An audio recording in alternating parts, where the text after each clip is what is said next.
My feet are touching them. Started recording.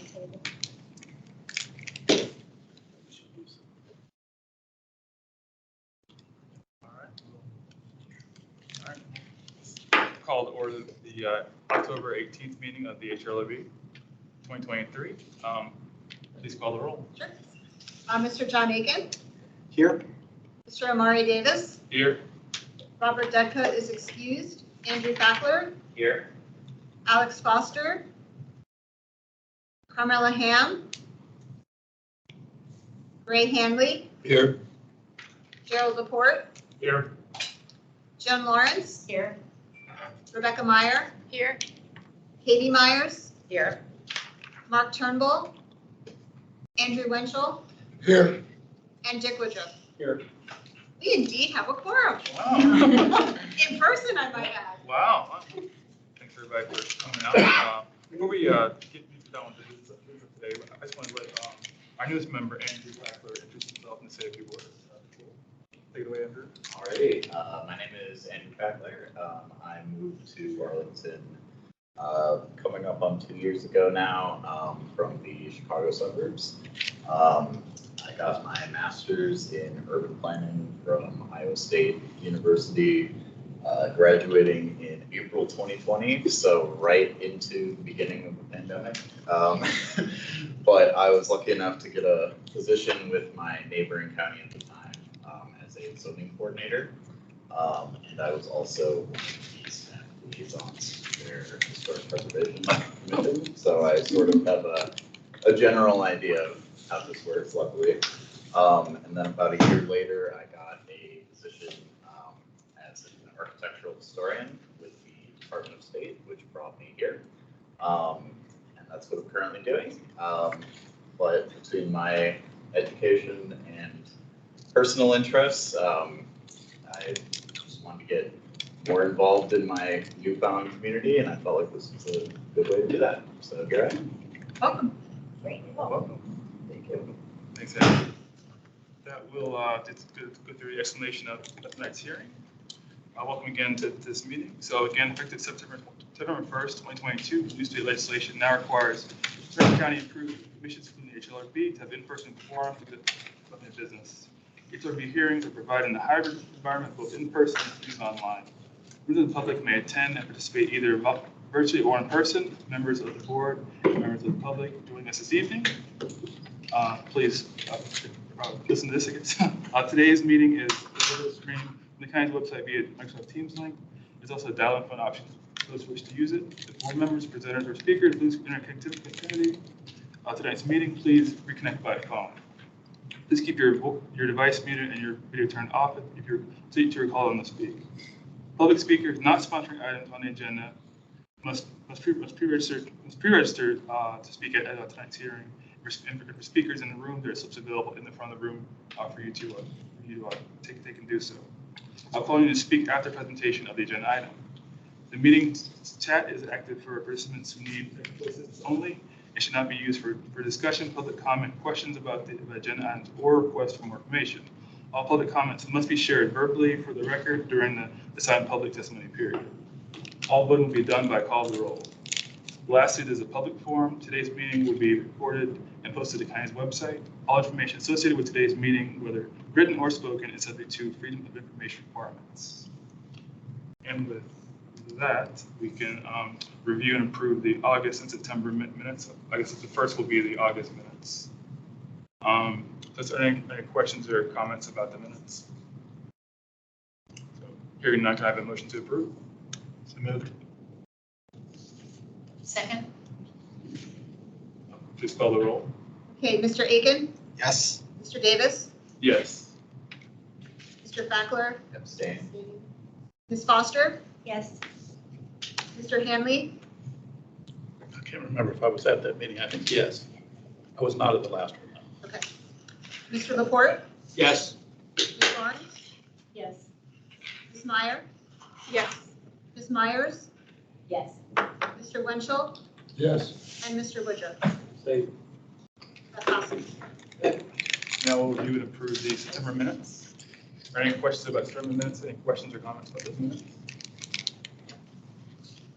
Hearing none, can we motion to approve the minutes? September? Make a motion to approve the September 2023 members. Second that? Please call the roll. Mr. Aiken, Yes. Mr. Davis, Yes. Mr. Thackler, Abstain. Ms. Foster, Yes. Mr. Hanley, Abstain. Mr. Laporte, Yes.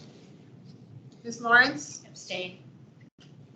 Ms. Meyer, Yes. Ms. Myers, Yes. Mr. Winchell, Yes. and Mr. Woodruff.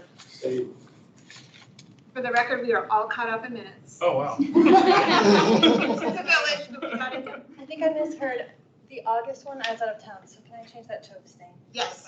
Thank you. Yep.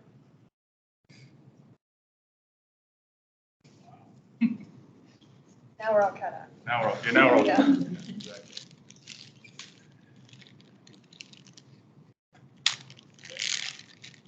All right, and with that, do the first item, which is informational item for the Barcroft Apartment Section 4 renovation. You all can come, you can squeeze on in. Full house. And I have some room here. I can move a shift. Okay.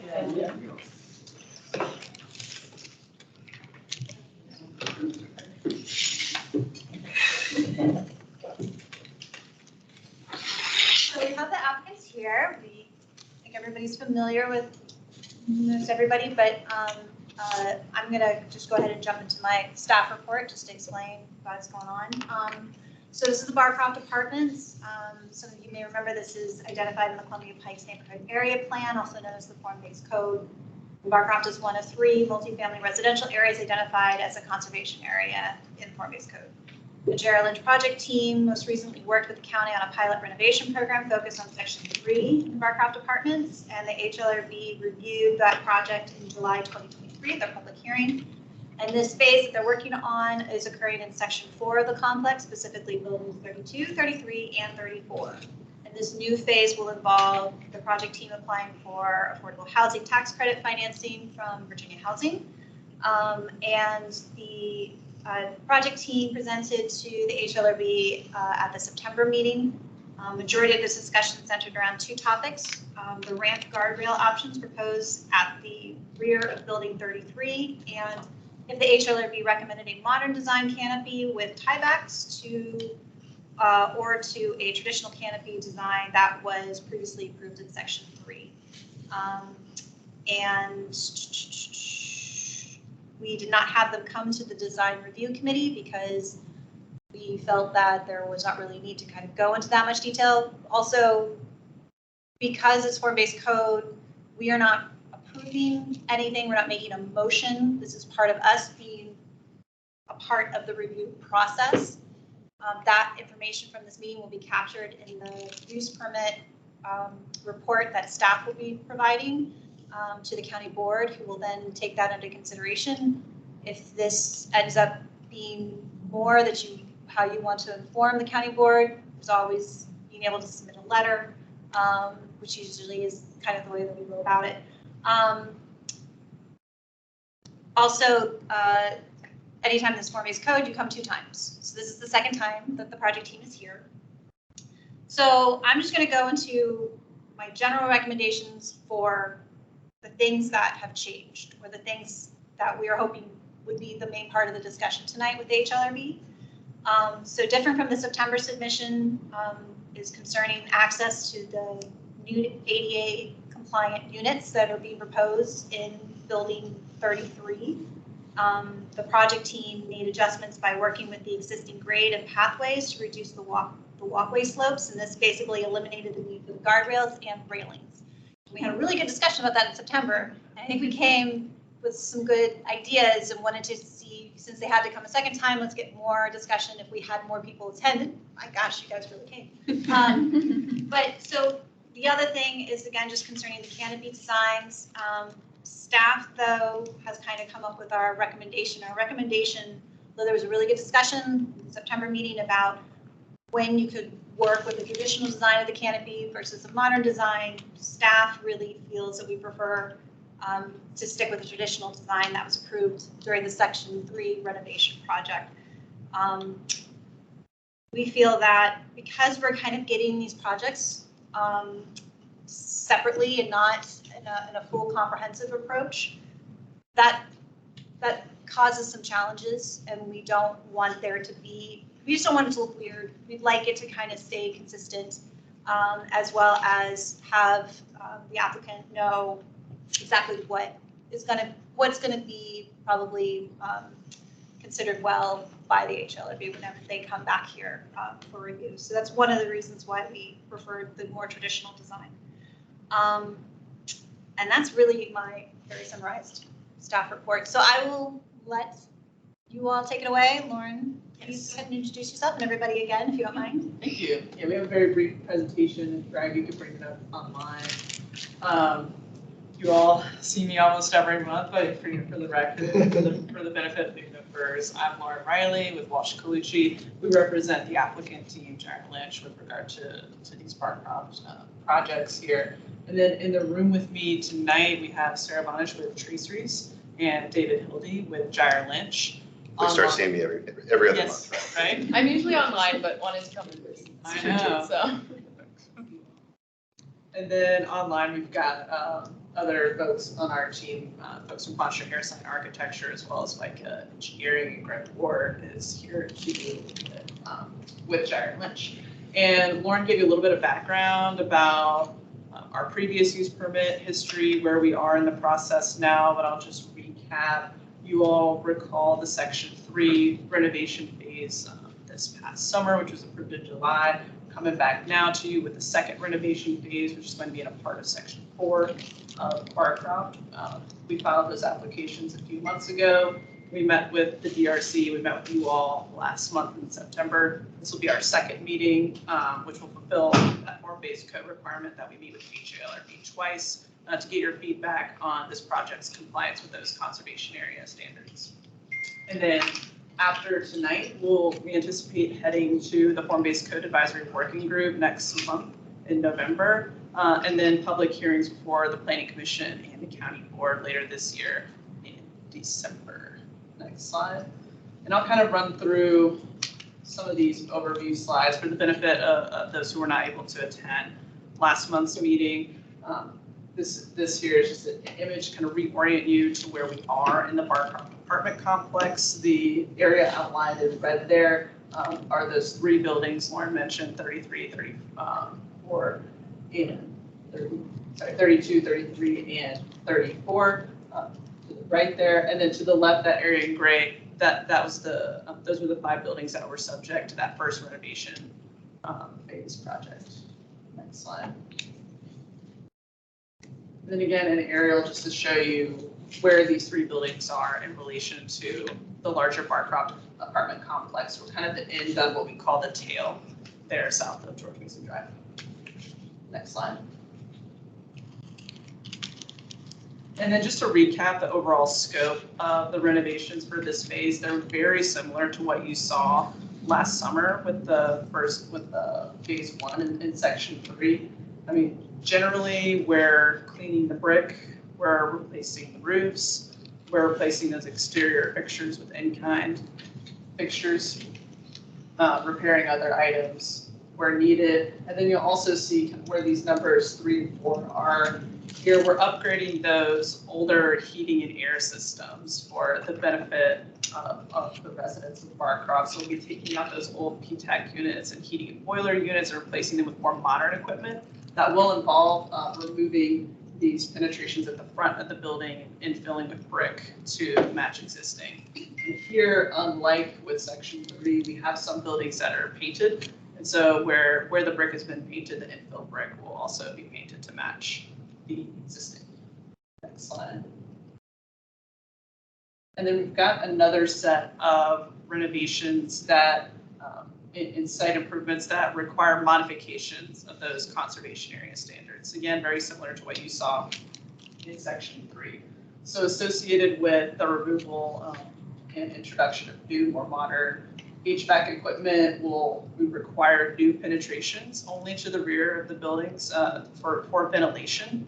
And then also here, as Lauren mentioned, one main difference from the past phases, this one is the conversion of ground floor units to type A accessible units. So in order to make those 4 units, which you'll see in a moment where those are located, we have to create doors on the rear, new openings for those doors on the rear of building 33. So we'll need new penetrations there, as well as the introduction of fiberglass doors for those 4 units in the back.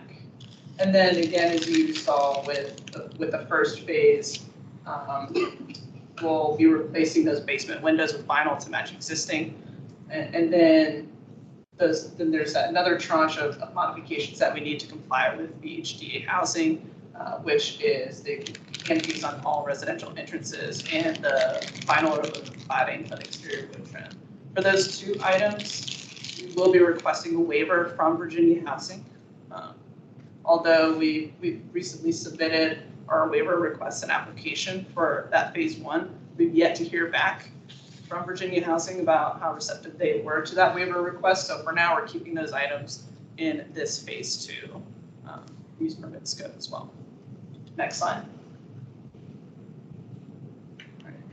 And here's the site plan for the specifically for the building 33 area where most of these changes are occurring. As Lauren mentioned, unfortunately, we took away the really meaty discussion of the railings and the design there. I know it's so nice to have more of you here for a more robust discussion, but I think the changes that we've made will ultimately be better for the new residents. We can make it easier for them to get in and out of those accessible units in the back. So what you're seeing here is the previous site plan, what we showed you last month, and you'll notice that area of blue, you can see these ramps here and here. These were those larger 8% or more sloped ramps that required the guardrails and handrails. We can go to the next slide. Okay. So here you can see how it changed the curvature of the path. And in a moment, you can see the elevation and section been able to play with the grade there to reduce the slope of those walkways up into the 88 units. And the slopes of those walkways are now less than 5%. So no handrail or guardrail is required anymore. You can go to the next slide. And I printed these out because this is really hard to see. So I hope I brought enough. I should have anticipated more of you would be here. We could pass those around. It should be easier to see on the paper, but again, this is the previous design, what we submitted to you all, what we went over last month in September. We had those 2 railing options for the back of building 33. It's really just those 2 units where that 8% slope was, where you have, and we presented that that gridded mesh design as well as the horizontal railing type, and we gave you a couple different types of materials. So that's just what the previous design was like. We can go to the next slide. Just to add, Lauren, I think, there was thank you, Mr. Wenzel, for pushing us to dig deep. But there was the issue that, the handrail, but then the guardrail is, you can see the gap there. The distance down requires a guardrail, which is, the goal here was, the point was, let's make this as visually minimal as possible. Both those are making it visually heavy. We looked at ways to make it lighter, but then, Lauren will go to the next slide. We've eliminated the need for it entirely, which is, allow them to gracefully transition to the accessible units without having that those railings in front of the units there. So this is the revised proposed design. You can see on the left is the elevation. Got a person there walking up to those 2 units on the back of building 33. That slope kind of changes from 4% to 2% going up there. No railing required. And then on the right, there's the section 2. So you can see how this looks in section 3. Next slide. And then again, the perspectives that we showed you, these are the ones we showed you last month with the 2 railing designs, that mesh design and that more horizontal railing design. Next slide. And here's those perspectives updated with the new sidewalks. Next slide. right, and then I think what more of the discussion will be tonight will be about the canopies.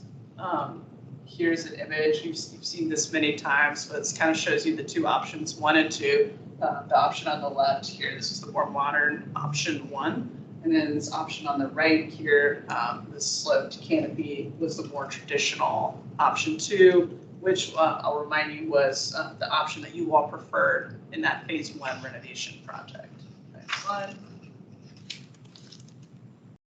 And then here's the elevation and section for option 1, a more modern design. And we can come back to these as we go through the discussion. I'll just kind of roll through them so we can get to the comments you all have.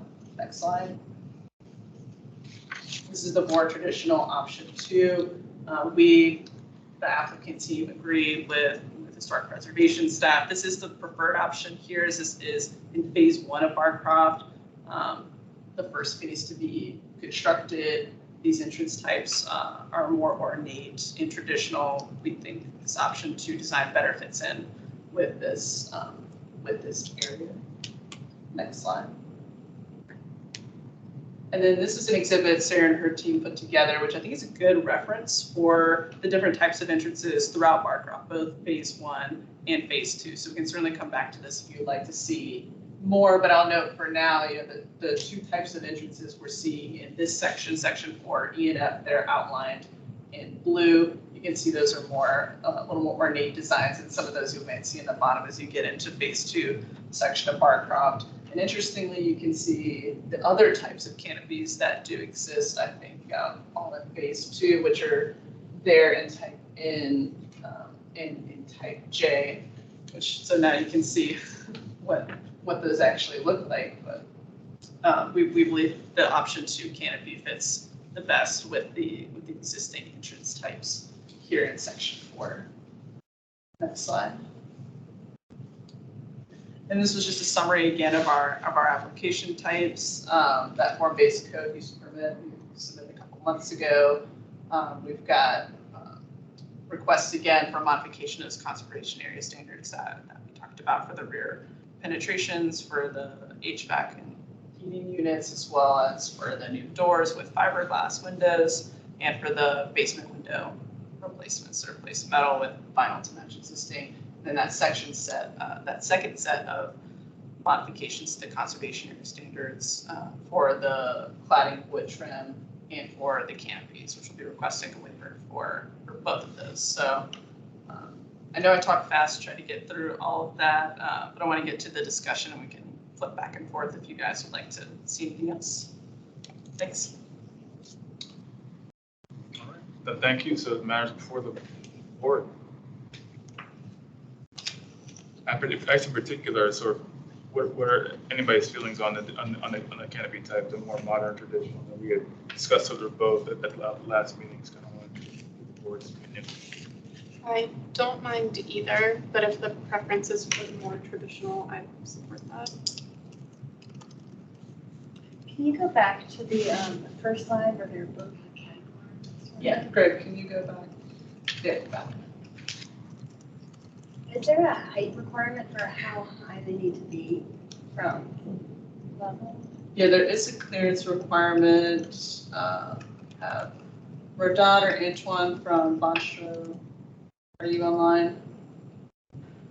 Yes. Yes. Okay, Antoine, go ahead. No, go ahead, Meredith. Because I think I recall in the last meeting, we had 2 different types of doors. There was one that had, yes, the frame, but then there was a lower one that didn't have an arc over it. The rear door, yeah, Right. rear doors. So whatever canopy we choose would be the same one. Just put on that as well. Let's put on the back. Right, I think back. so. But I think what I recall, and correct me if I'm wrong, it was, canopy was stapled to the top of the arch, which is kind of weird, but I'm also wondering how functional it is, if it's that high up. This is not a huge canopy. It's 30 inches. If it's elevated On the 12 feet up, it's not doing anything, especially in driving rain. It's not even decorative at that point.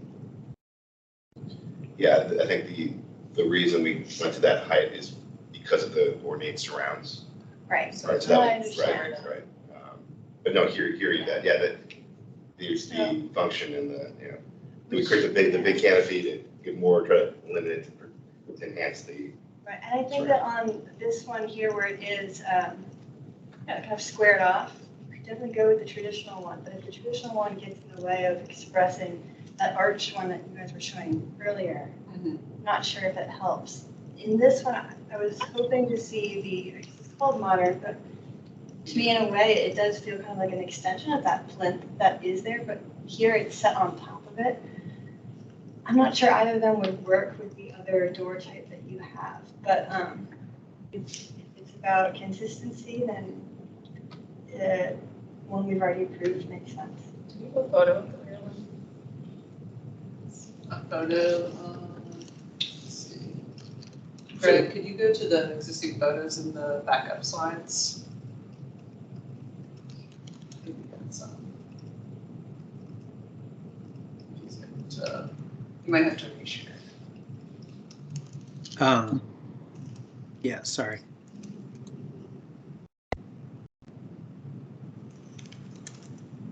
I think that's a good point on the height. I think that's why I wanted to include that exhibit of all the doors, because it might not be the right approach to have the same canopy design. Hopefully we don't even have to have them, but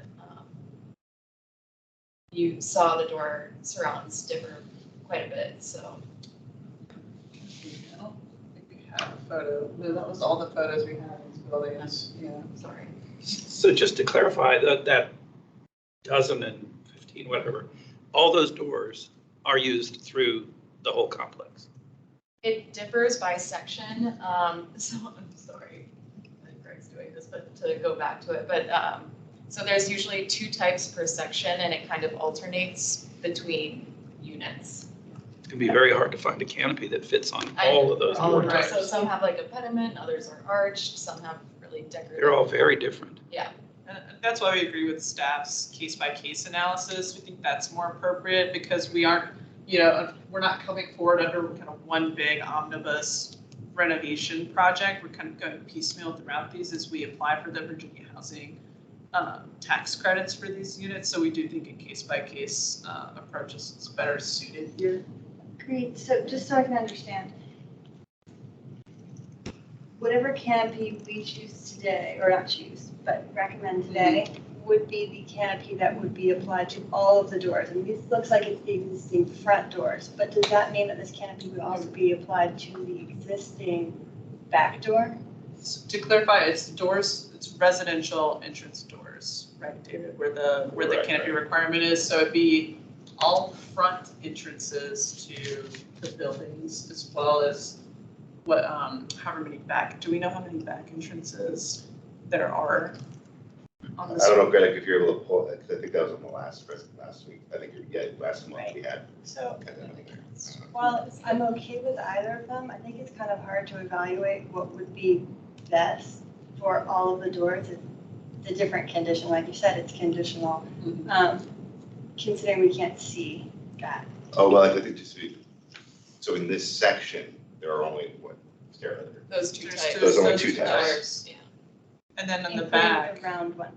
So the back doors. And the back doors. So there's no Yeah. real door surround at the back doors. I don't know. This is just from the last Yeah, presentation. yeah, Greg, can we go to the hidden slides and pull up the one for exterior entrances, which shows us existing back doors?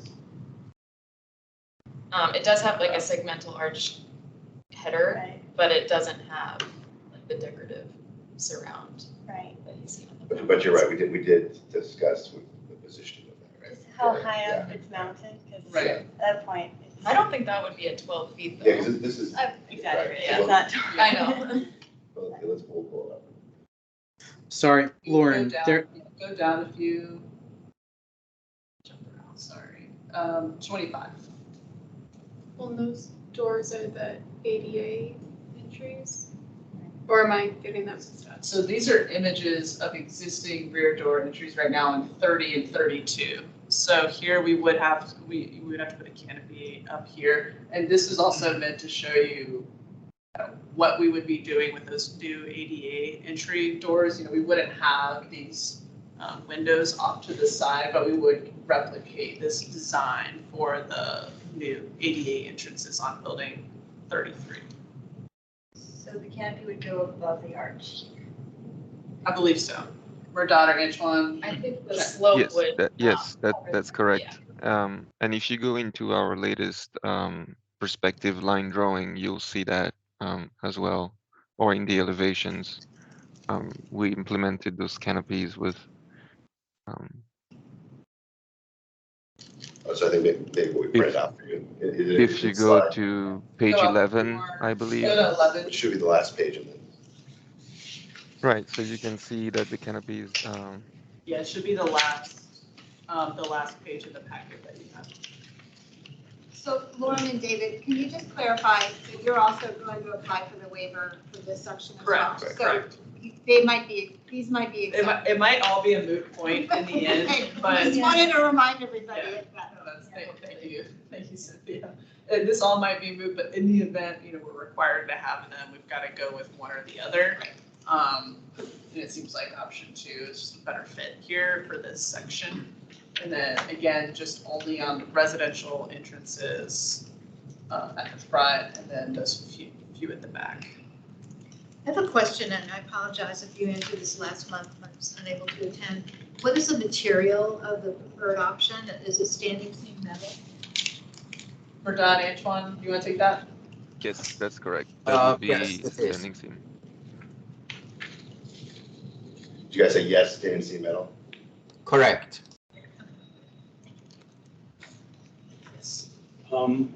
Is there any reason, so you've sought a waiver for all of them or none of them, right? All of them.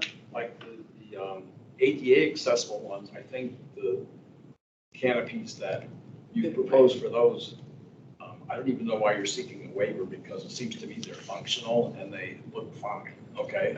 The other ones are non-functional and don't go with the architecture, so can't we, have something that both fits and is functional? And I would be in favor of the waiver, but for these, especially for the, if the purpose is to, provides a canopy when it's raining, like, so as you get your keys out, you're not standing in the rain.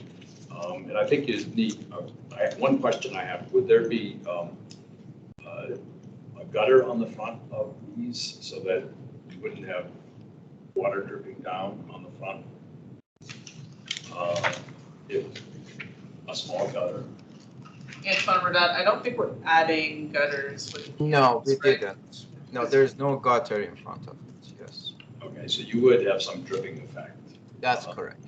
Probably, Without we gutters. didn't want to introduce another element to the front of these buildings, Okay. other than. I think the one of the rear ADA, though, we'll take that's a message we may want to not request it. Yeah. Yeah. Because and also when they're considering this, they may think, it's either all or nothing. And I think if you were a little bit specific, you might, might look like you're trying to comply, and there's actually a reason to comply. If you're, especially on the ADA compliant units, you want to make it easier for people, and as long as they fit. But with the others, I think I'd be in favor of waivers. I don't see, they're just noise, okay? They don't belong there, they're functional, they're not functional, and they don't look, that's my comments, but you don't have any units with arches, do you, that you're not because they do make arch canopies too. You could put in arch canopies, but the one picture you showed of an arch, that's just.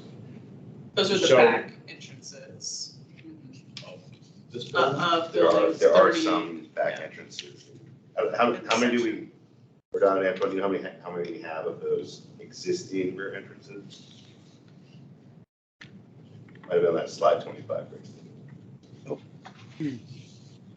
I think we don't have any, sorry, correct me if I'm wrong, we don't have any arched entrances on the front of these buildings in section Not this 4. section, no. See, on these, if you have something like that, you could put an arch canopy, it would look better than the straight canopy that we talked, either of the straight canopies. I don't think it would add that much cost. That's helpful. We'll take that back, and we appreciate the note on keeping the ADA canopies, but not the other ones. We'll take a look at that as well.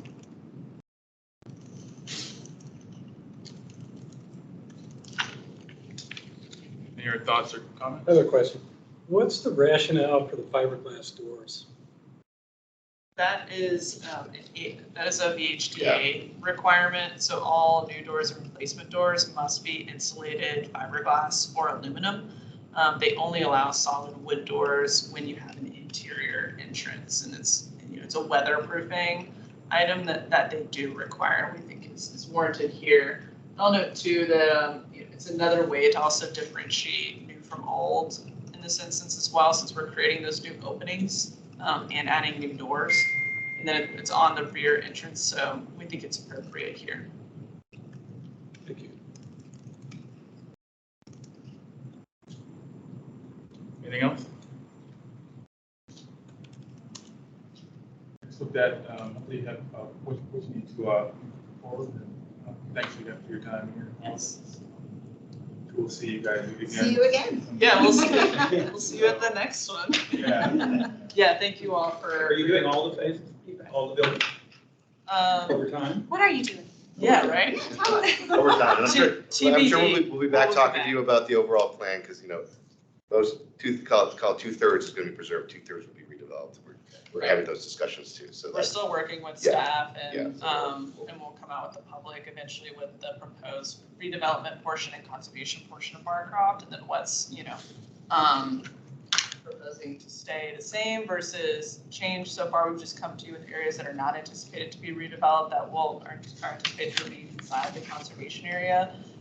So in the future, you'll probably be involved in for the upcoming discussion on the master finance development plan, and then for future new construction as well as renovation projects. So this will be long so term. we'll see it Yeah. many times.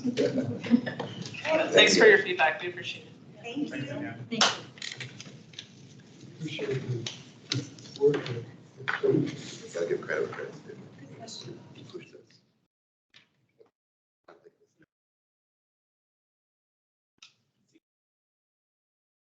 Yeah, probably too. so- But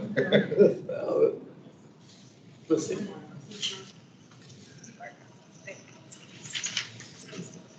Yeah, it's more lower income housing. Next item, we have a COA and a marker review coming together. They'll require two separate votes, but we thought we'd bring them to you together since they are the same project. I've included the cover page, which I don't usually, just so that you have an idea of where in Arlington this is.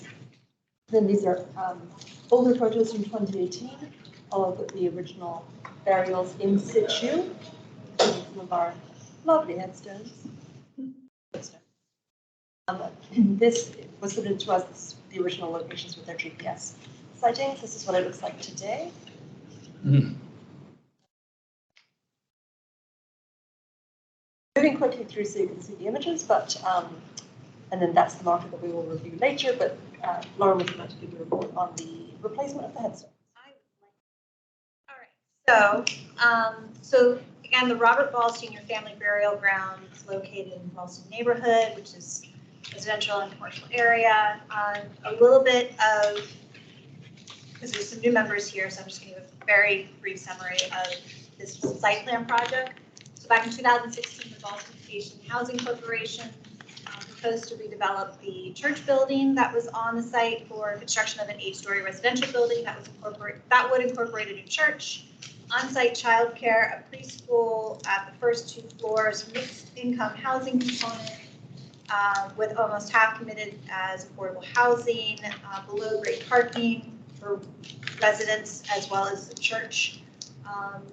The applicant at that time was proposing also to, during the site plan process, there was multiple things that the county was negotiating with the applicant. And one of the things that is part of this project also, which we're very excited about, is the applicant has agreed to restore, maintain, display, and provide public access to the 50 stained glass window that the county received from the demolition of the Abbey Mausoleum.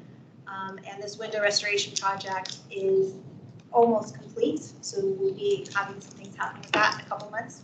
But as part of the site plan project for this, the county board approved it in 2017.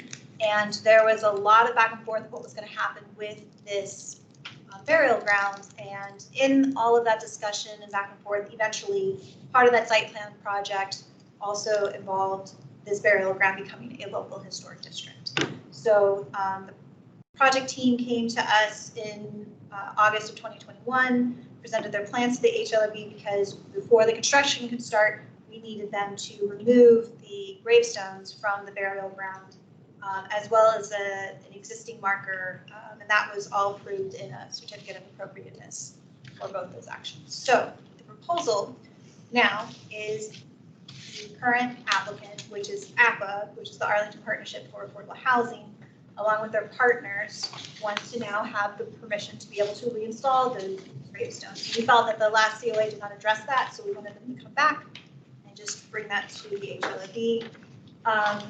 So it is reinstalling 6 known gravestones and markers located in the local historic district. They have hired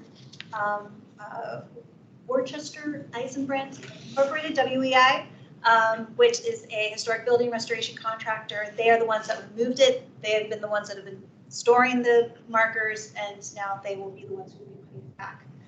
They are proposing their proposal that they have to reinstall. I'll include the photo documentation that you saw, as well as GPS locational data of where they're all supposed to be.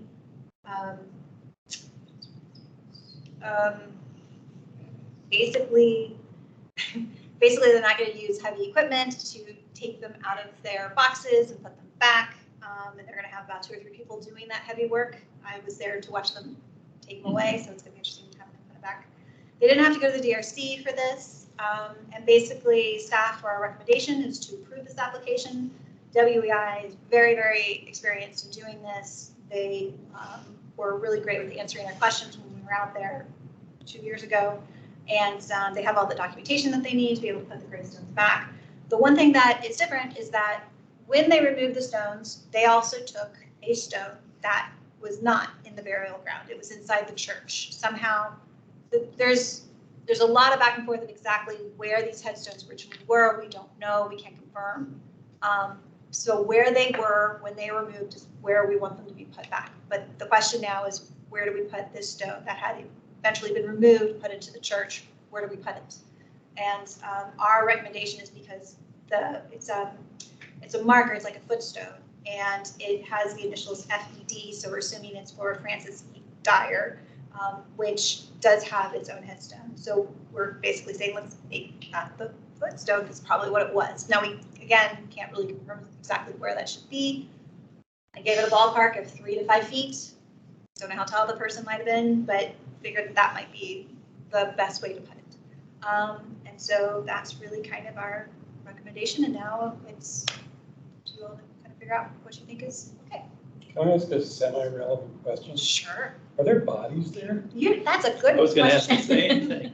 And did they find any others? I mean, if this was actually a grave, a grounds, they would have found many others. So we've been trying to be very good stewards of this property, and the church and the developer have all been working with us to do the archaeological studies to see if there are other graves in the area where the construction was going to be. So they did a lot of archaeological monitoring. We looked at sensitive areas, and we did as much due diligence as possible. And basically where the building is, there's no graves, there's nothing. It's believed that if you looked at the marker language that we'll be looking at eventually, you'll see how what the burial ground kind of looked like, the areas. And so we think that this maybe graves were more over into the street. Don't know where those went, not sure. The church has records that say that some of the graves were dug up and part of those graves were in the church and then put back. Like, it's kind of all over the place. So the basic thing is that unless we come across a ton of money to be able to do DNA testing and further study of this area of the local historic district, which is a little over 500 square feet, like, we don't know where the graves are, whose graves it is. So really, this is kind of like I hate to say it, it's almost like a reminder or a remnant of what this burial ground kind of, not even what it was. So in that 50 square feet, I did don't they not disturb that They, area? they did With not, construction? they didn't have, no, that was basically all reinforced with like pillars and everything, and they left the soil where it was. They did not go inside or touch or anything of that local historic district, because if they did, they would have had to go to COA. But we made sure that they protected the area, we made sure that they had it fenced off. We limited how often the construction team could go inside, because they did have to do that at certain points to put up scaffolding to be able to build a building around it. So that being said, this is what is kind of left of this burial ground. Can you show where it is on that There's picture? also, actually, there's a public speaker as well. That is public speakers. Yes, we do have public speakers. So that dirt area is burial ground. Okay. So the only reason that these stones were removed is to protect them Yes. during construction? Yes. And did they use any ground sonar or any of those archaeological techniques to try and see if there were any hollows? And No, they don't have to, I'm just curious. because they weren't disturbing anything, Okay, they didn't have to so do what's that. there is there and what's No, not. but WEI did, Well, WEI sorry, can I did jump in? do We- some. Scott, Sorry, oh, Lauren, hi this is Scott. Josh Ochowski. Yeah, hey, thanks. Great summary of this long story here. We did do archaeological studies around that area. We did GPR of that area. That's kind of what set off where we should do the kind of preliminary excavation that we did. We didn't do excavations in that quote historical district, but we did it around that district so that we could make for certain that we wouldn't encounter human remains. So there was a lot of GPR done in that whole grass strip, even in that spot and further north where we did the original investigation back in 2021. Yeah, and WEI also, when they were getting this all prepared and kind of getting the exact location of where the stones are and stuff, they did do a little bit of kind of probing to see if they needed to pull up any of like the rods or anything that were holding the stones into the ground. And I don't recall that they found anything. My guess is it was like a lot of graveyards in the 1950s and 60s. As they expanded the roads, they just covered them over and moved the stones to the side. There's been some shifting of some graves in many other instances, even some not too far from this location. So moving on. Yes, so we do have some speakers. So yes, we have Bernie Byrne first, and then we'll have Mr. Wills afterwards. So Mr. Byrne also submitted a comment to you, which you received, I have also printed, and then Lauren has some information about. Kind of, yeah. Yeah. And so, Mr. Byrne, are you on the line? Perfect. Dr. Burt, does he have 3 minutes? Yes. Okay, great. Let's see where you are. Mr. Byrne, if you're speaking, we can't hear you.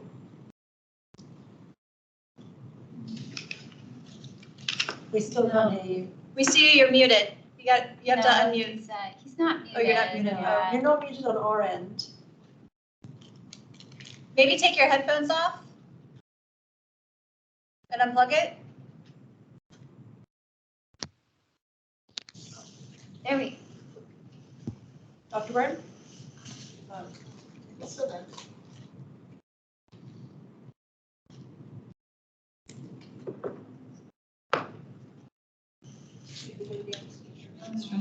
He's back. Oh, okay. You're still muted. I think when you unplugged your headphones, we could hear. So try and unplug your headphones and just talk regular.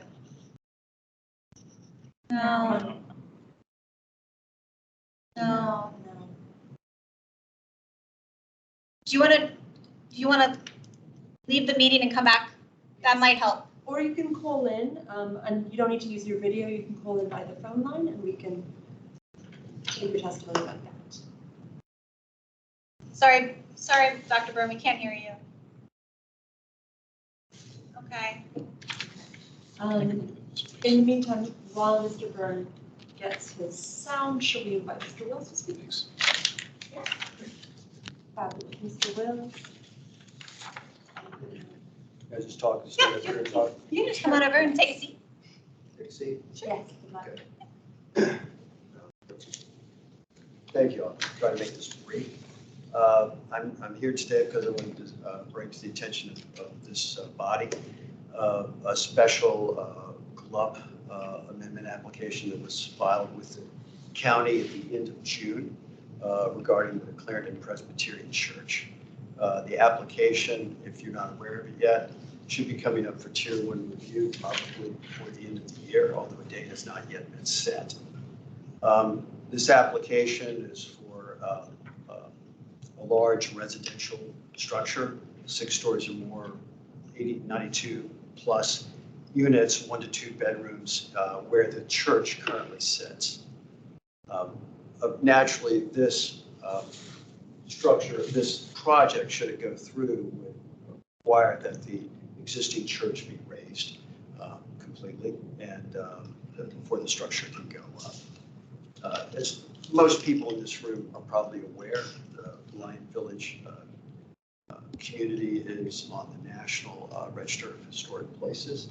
Application was put in 2002-ish, I believe, and accepted. There were very few contributing structures in that application. This church is among them. This church is a 1.5 story field stone structure with a slate roof, and it basically is the centerpiece of that end of Blind Village, the west end of Blind Village, in that residential neighborhood, zoned R5. The application is to change the existing code zone from R5 to R8, RA818, which would drastically change that neighborhood and the historic character to that end of Lion Village. The reason I'm coming here is because when it comes forward for review at the Tier 1 level, I believe, due to its historic nature and the fact that it is a contributing structure to the Lion Village National Register of Historic Places, that community, that this body clearly has an interest in being a part of that decision, because the Arlington County spent a lot of time getting that application moved forward along with residents of Lion Village. And so we think that it's important that this board be involved in that, and that we that I and others who I represent in Lion Village are asking for your help moving forward for a proposal that would remove this centerpiece of that end of the community and irrevocably change the character of that historic district. So that's really all I have. Does anyone have any questions for me? And what's the location? And what church is it? The location of the church is, the address is 1305 North Jackson Street. And the church basically sits at the confluence of North Jackson Street and North Irving Street. And in fact, the actual nave, or the nave or the main structure basically sits right there in the center of that community. If you've never seen it, I would ask you to go by and take a look at it. It's diminutive, it's not a huge structure, but architecturally, I'm not an architect, I'm sure there are plenty, I can't swing a dead cat without hitting one in this meeting, but it's a beautiful structure. And I think it would be unwise to lose that when there are other locations in the county where a project like this, which is a good project, and we're totally in support, but we just don't think this is the right location. Just to confirm, does the amendment that's being proposed is for upzoning the property? Hi, this is Bernie Byrne. I'm available now on the phone. Are we assuming that means to remove the church, or is that part of? That's part of their Hello? application. Just a minute, Just a Dr. minute, Byrne. Dr. Byrne. Thank you. Okay. We can hear you. Do we want to discuss this now or at another time when it comes to us? At another time, it's not an agenda item related to this particular topic. So there will Thank be you. opportunity. Thank you. Good. Thank you for your time. Thank you. Thank you. Mr. Byrne, we can hear you now, and so if you'd like to speak. Okay, I'm on the phone, by the way. The HLRB discussed this project and approved 3 related COAs during its August 18th, 2021 meeting. COA 21-16 permits the applicant to construct a fence that will surround the historic district. The historic district is not within the property's public easement. Therefore, members of the public have no right to enter the district. The applicant stated that the fence will contain a locked gate that the property owner will open only to maintenance personnel and to members of the Ball family. No one else will be able to enter the site. The project site plan does not address this issue. Before the construction began, people could read the inscriptions on the project on the preserved headstones only if they entered the historic site, which was not fenced at the time. Some stones were lying on the ground. Others were too far away from the sidewalk for the public to read. The applicant is proposing to replace the stones in the original locations. However, the public will not be able to read the inscription on the stones if you do that. Please, therefore, require the applicant to place the headstones in locations that are close to the fence. The public will otherwise simply not be able to read the descriptions on the stones. There might as well not be a historic district as far as the public is concerned. This will not affect the historic integrity of the site. Gravestones may have been moved during the construction of a new church in 1923. Alternatively, please amend one of the COAs to permit the public to enter the site with the permission of the land of the owner. The marker needs the following corrections. The captions for the map at the top right corner of the marker incorrectly shows that the word Cliff Clements in Clements Avenue had an apostrophe before the S. The applicant needs to correct this error, which is, as I say, the Clements Avenue has no S apostrophe in it. The marker's text states, in 1922, the Arlington County widened and straightened Clements Avenue on the east side of the burial grounds, resulting in the current orientation of North Stafford Street. However, the caption for that map, states that the straightening occurred implies anyway, I'm not sure it states it, implies that it occurred in 1939. This was probably the date of the map, but the applicant needs to clarify this issue because the caption has to state when exactly the stones were placed there. The marker's text states near its end, by the early 20th century, visible gravestones were situated within a fenced area. However, the area was not fenced before the current construction began. The applicant therefore should delete that sentence or explain in the text that the fence was subsequently removed, because otherwise the people would just assume that we would assume, well, it was fenced all the time. Okay, thank you. That's all I have to say. Please talk about this when you speak. Thank you. Thank you, Dr. Byrne. We appreciate it.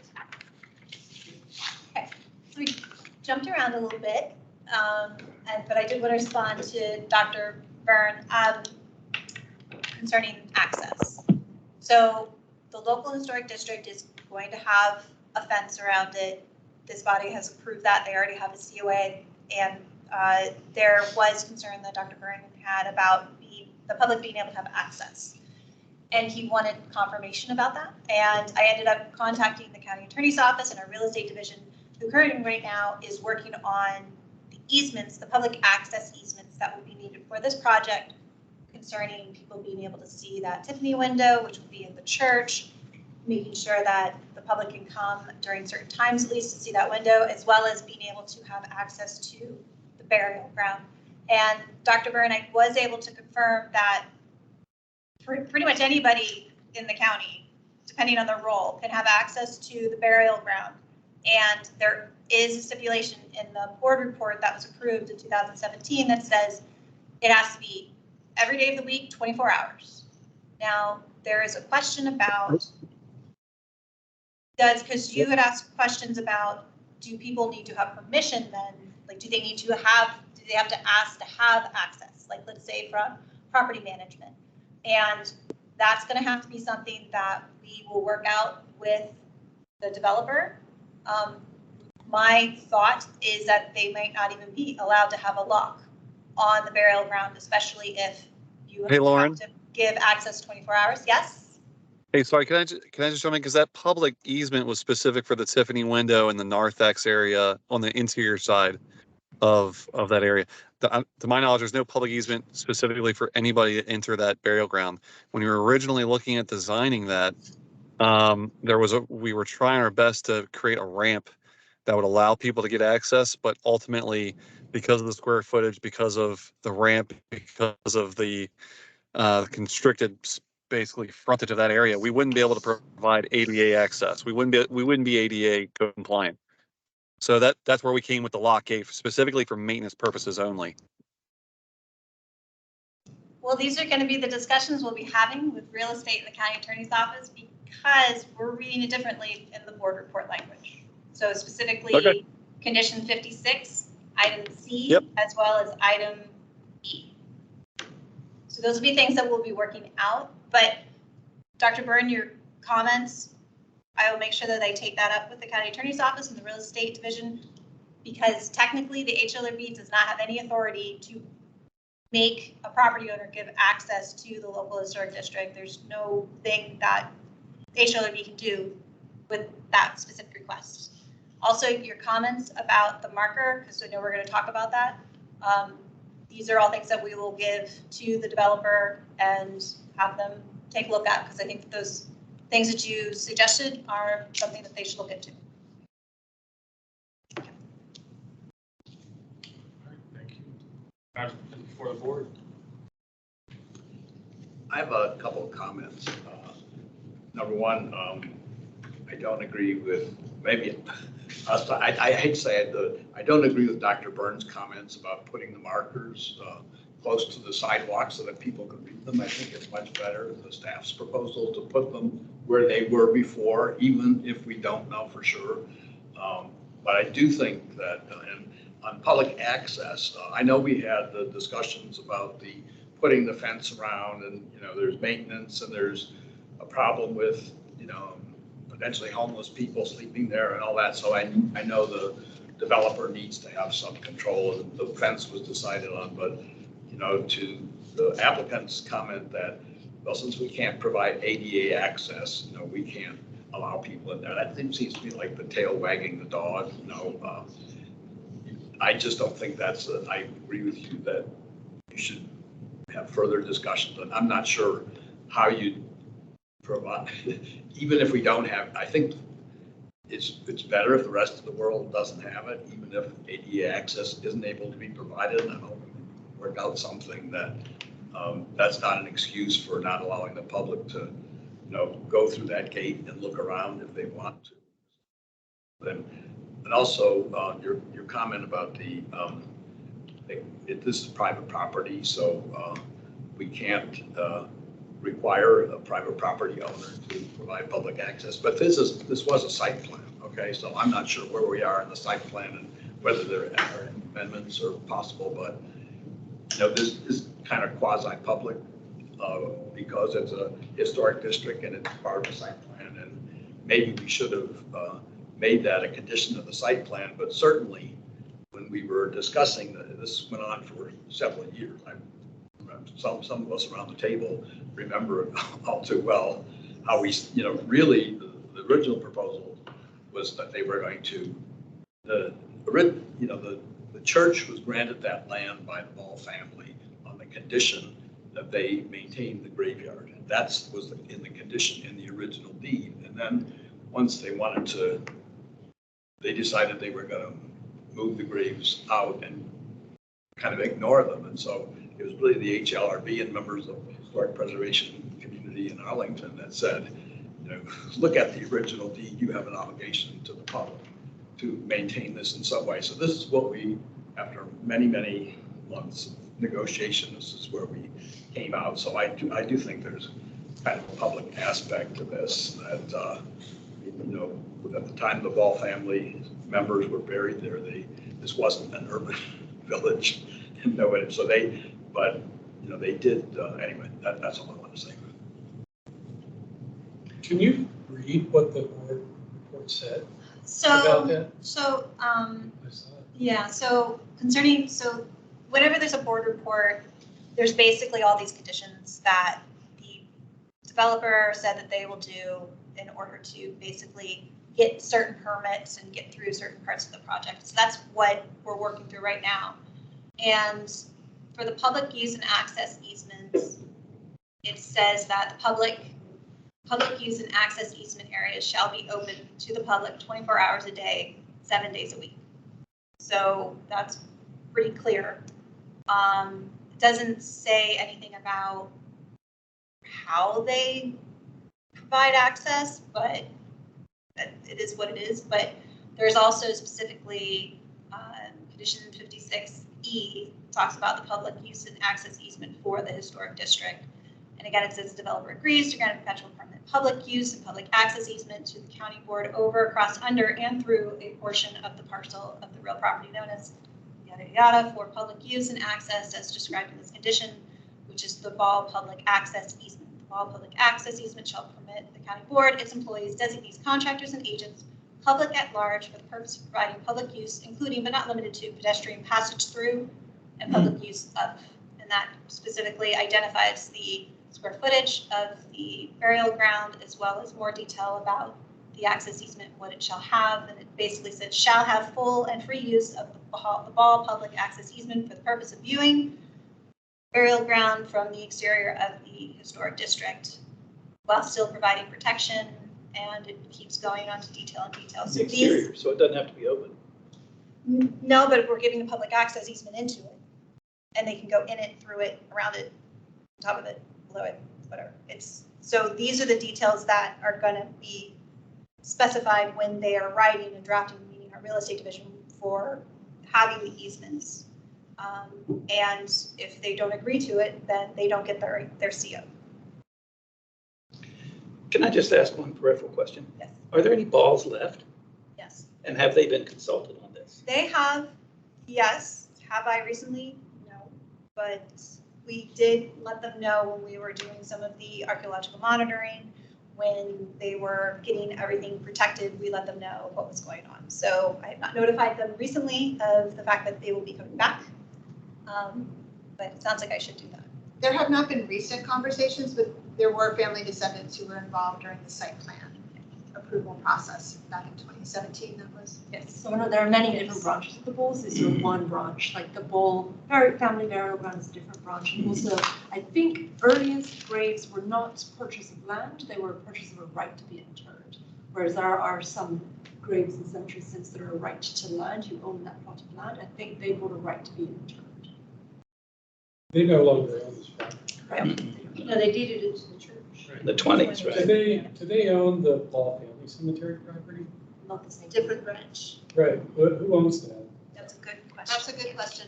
One behind the Oh, VFW. we still don't know that. We don't know. We still don't know. If you're interested in joining the Northern Virginia Cemetery Consortium meetings that I go to, we are talking about abandoned cemeteries and defining them at the state level right now, because there's no definition and no real regulation about opportunities for health. Great question, but Yes. not solved yet. I have a question with respect to the Tiffany window and where it's located relative to the gravestone, where the gravestones will be put back. Scott, are you still on? Do you want to give a little description of exactly where the window is going to be? Yeah, there's probably a good shot where, can you circulate some of this photos on your construction? Oh, that we.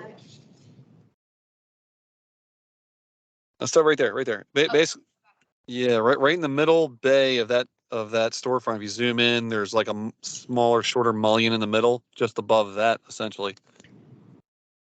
Yes, right in the middle. Overlooking the great. Overlooking. Yep. That was my recollection, but I'm sure. So the public will be able to have access to that during certain hours that the church is functioning.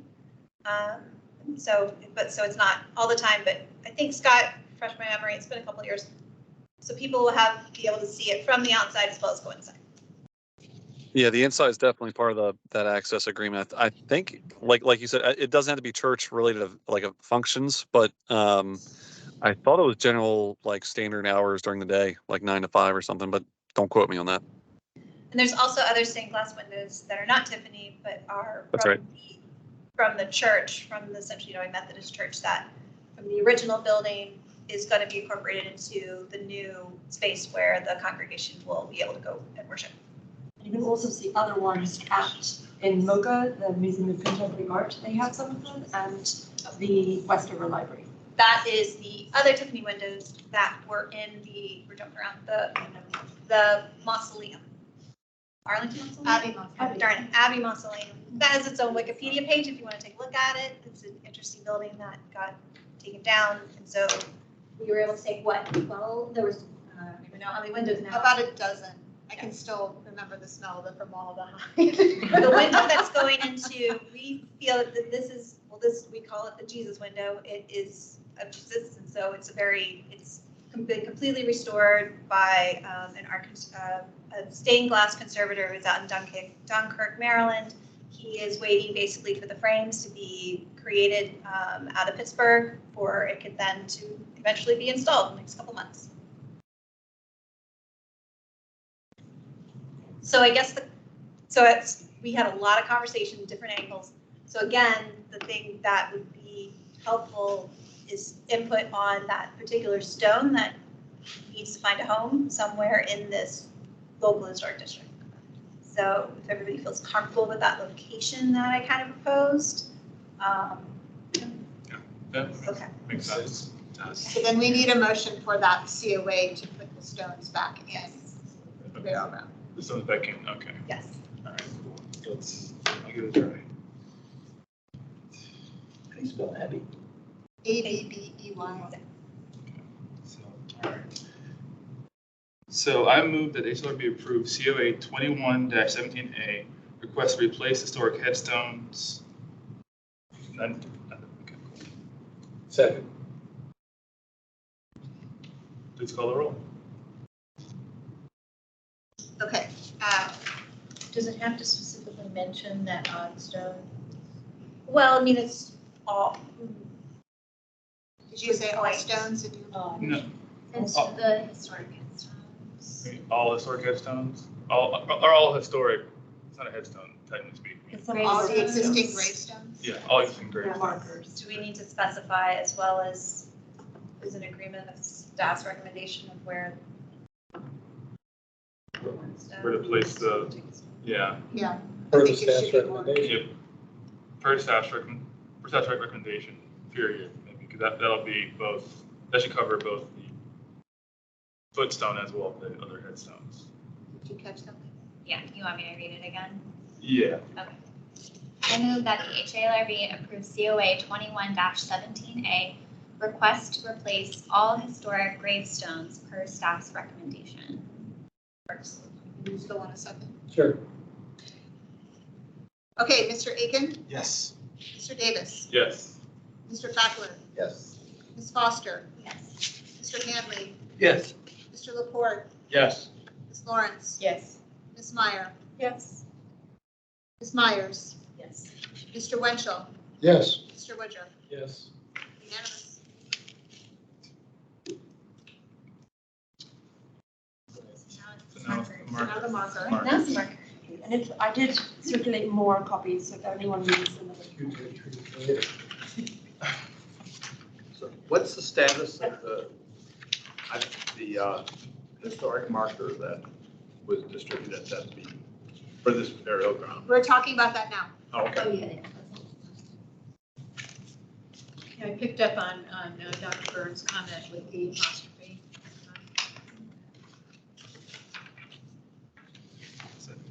Is it open to discussion now, or is there? Yeah. Yeah, so I have kind of two general concerns about the marker right now. The first is whether or not there's been any consideration given for accessibility, sort of color contrast, sizing of the font, different sizings of the font on here.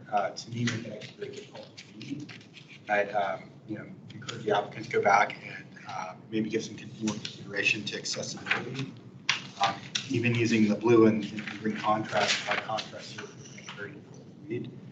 And the second concern I actually had on this is there's a lot, it's extremely text heavy. It's very difficult to sort of focus on the key information for me.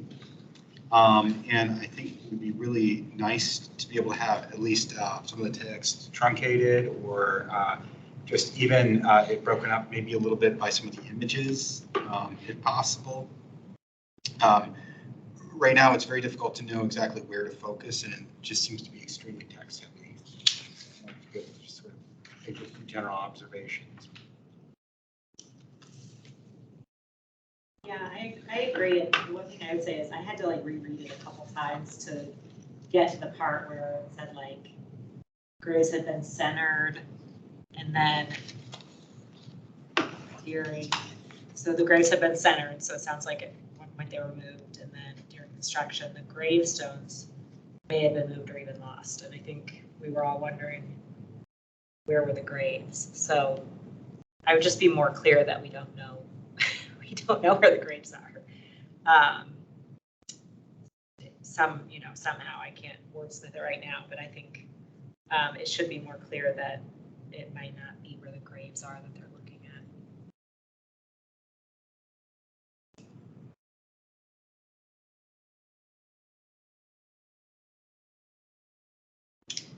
What about comments about the images? Do you all feel that they are helpful? There's too many?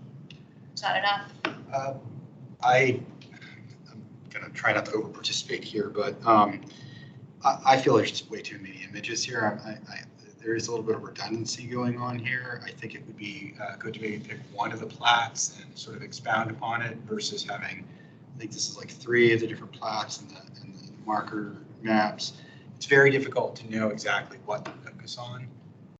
And then the Sunday school image off to the side there is just kind of difficult to know exactly how it fits into the context of this particular marker, at least for me.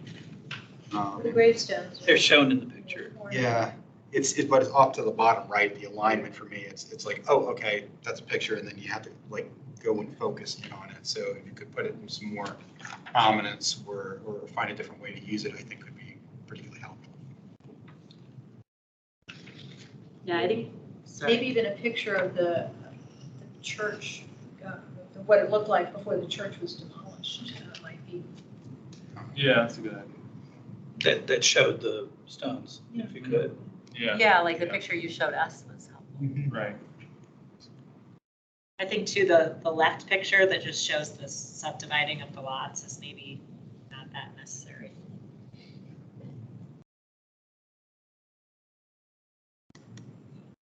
I think I'm wondering, I like the idea of at least showing how it's really just a random square in the middle of a bunch of lots. And I feel like we've got the 1897 and the 1900. And wondering if maybe we just choose one or the other. Yeah, I like the 1900 one. I think it's through the context well. Color. Yeah, color. Yeah. 1897, it's burial plot. Yeah.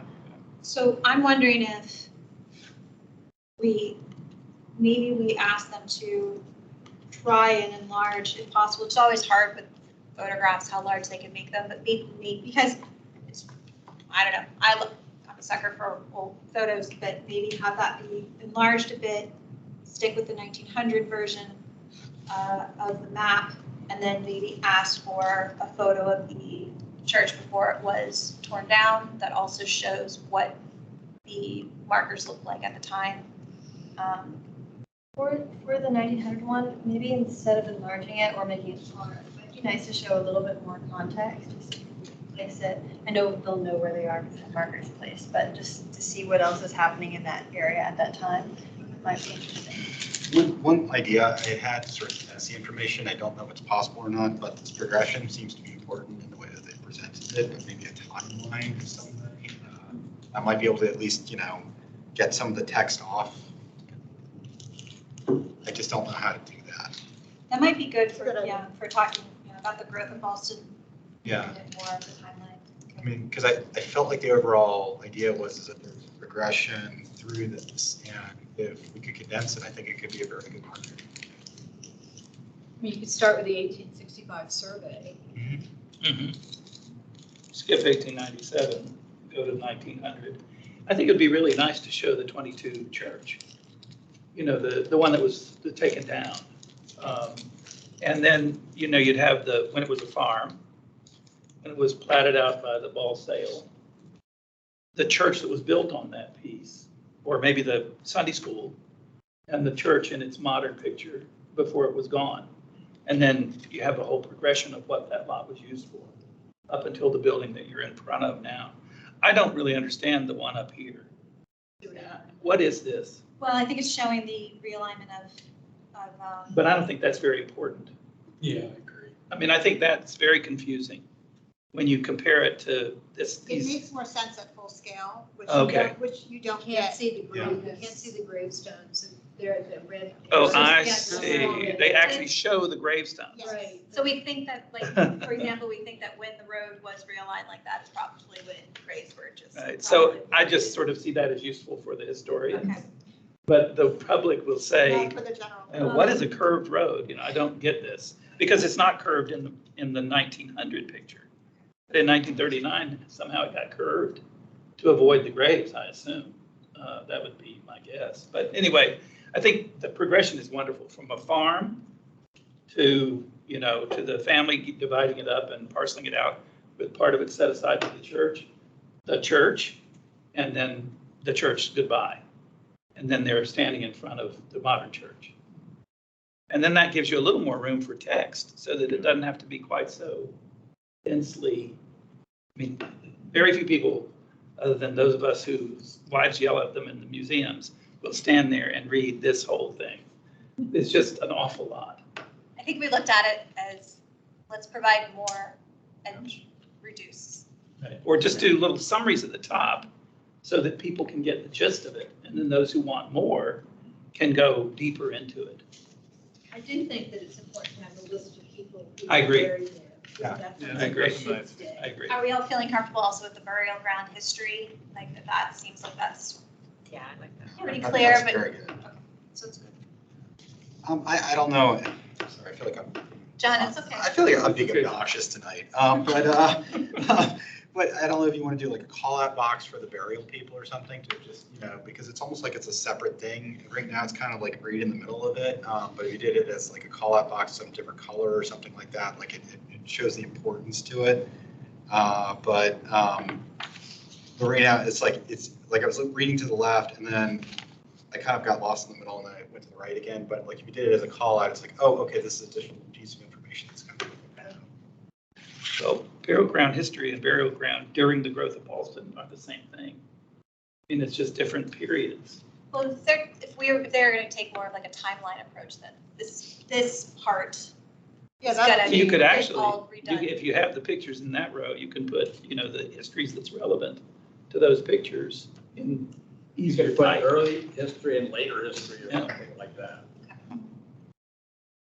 I was gonna say, whatever images get used, I mean, I can tell that these are like phone pictures, so getting like proper scans, if at all possible, I think would look a lot nicer too.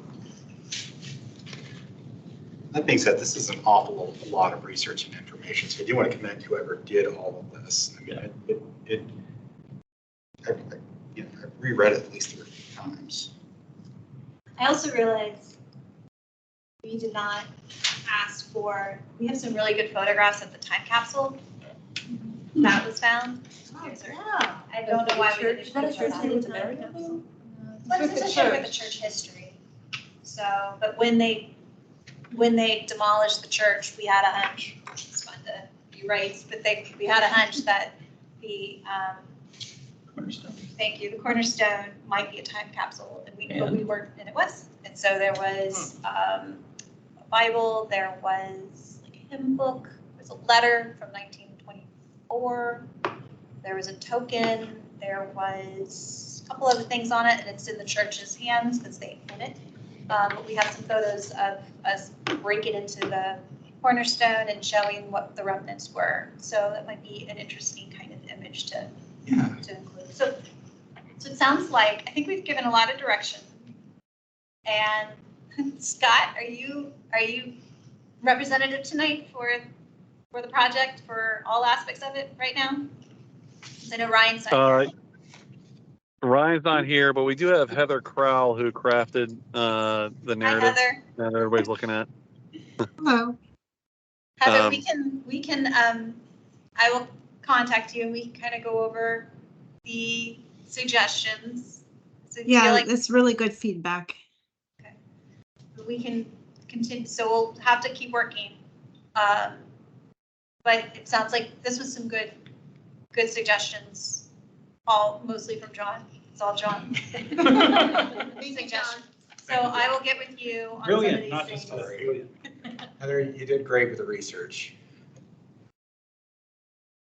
All right. Thank you. Thanks, Scott. Thanks, Heather. So much interesting information. Of course. It's really hard. Thank you, guys.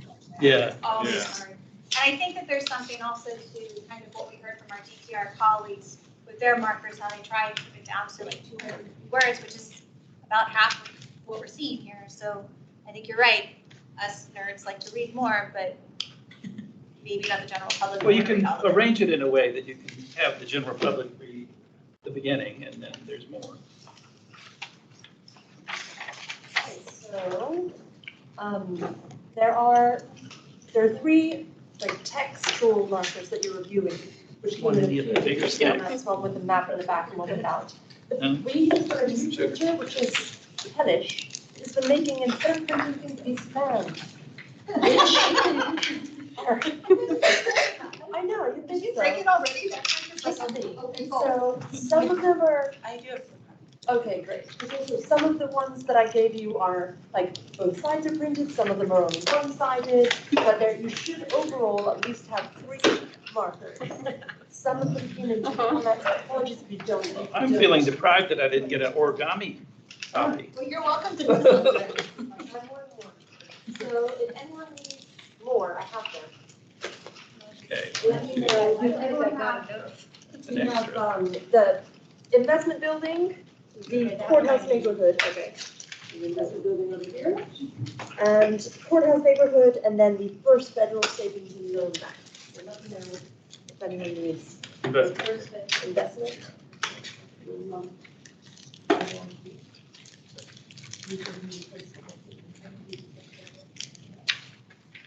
Oh, can I also have the investment?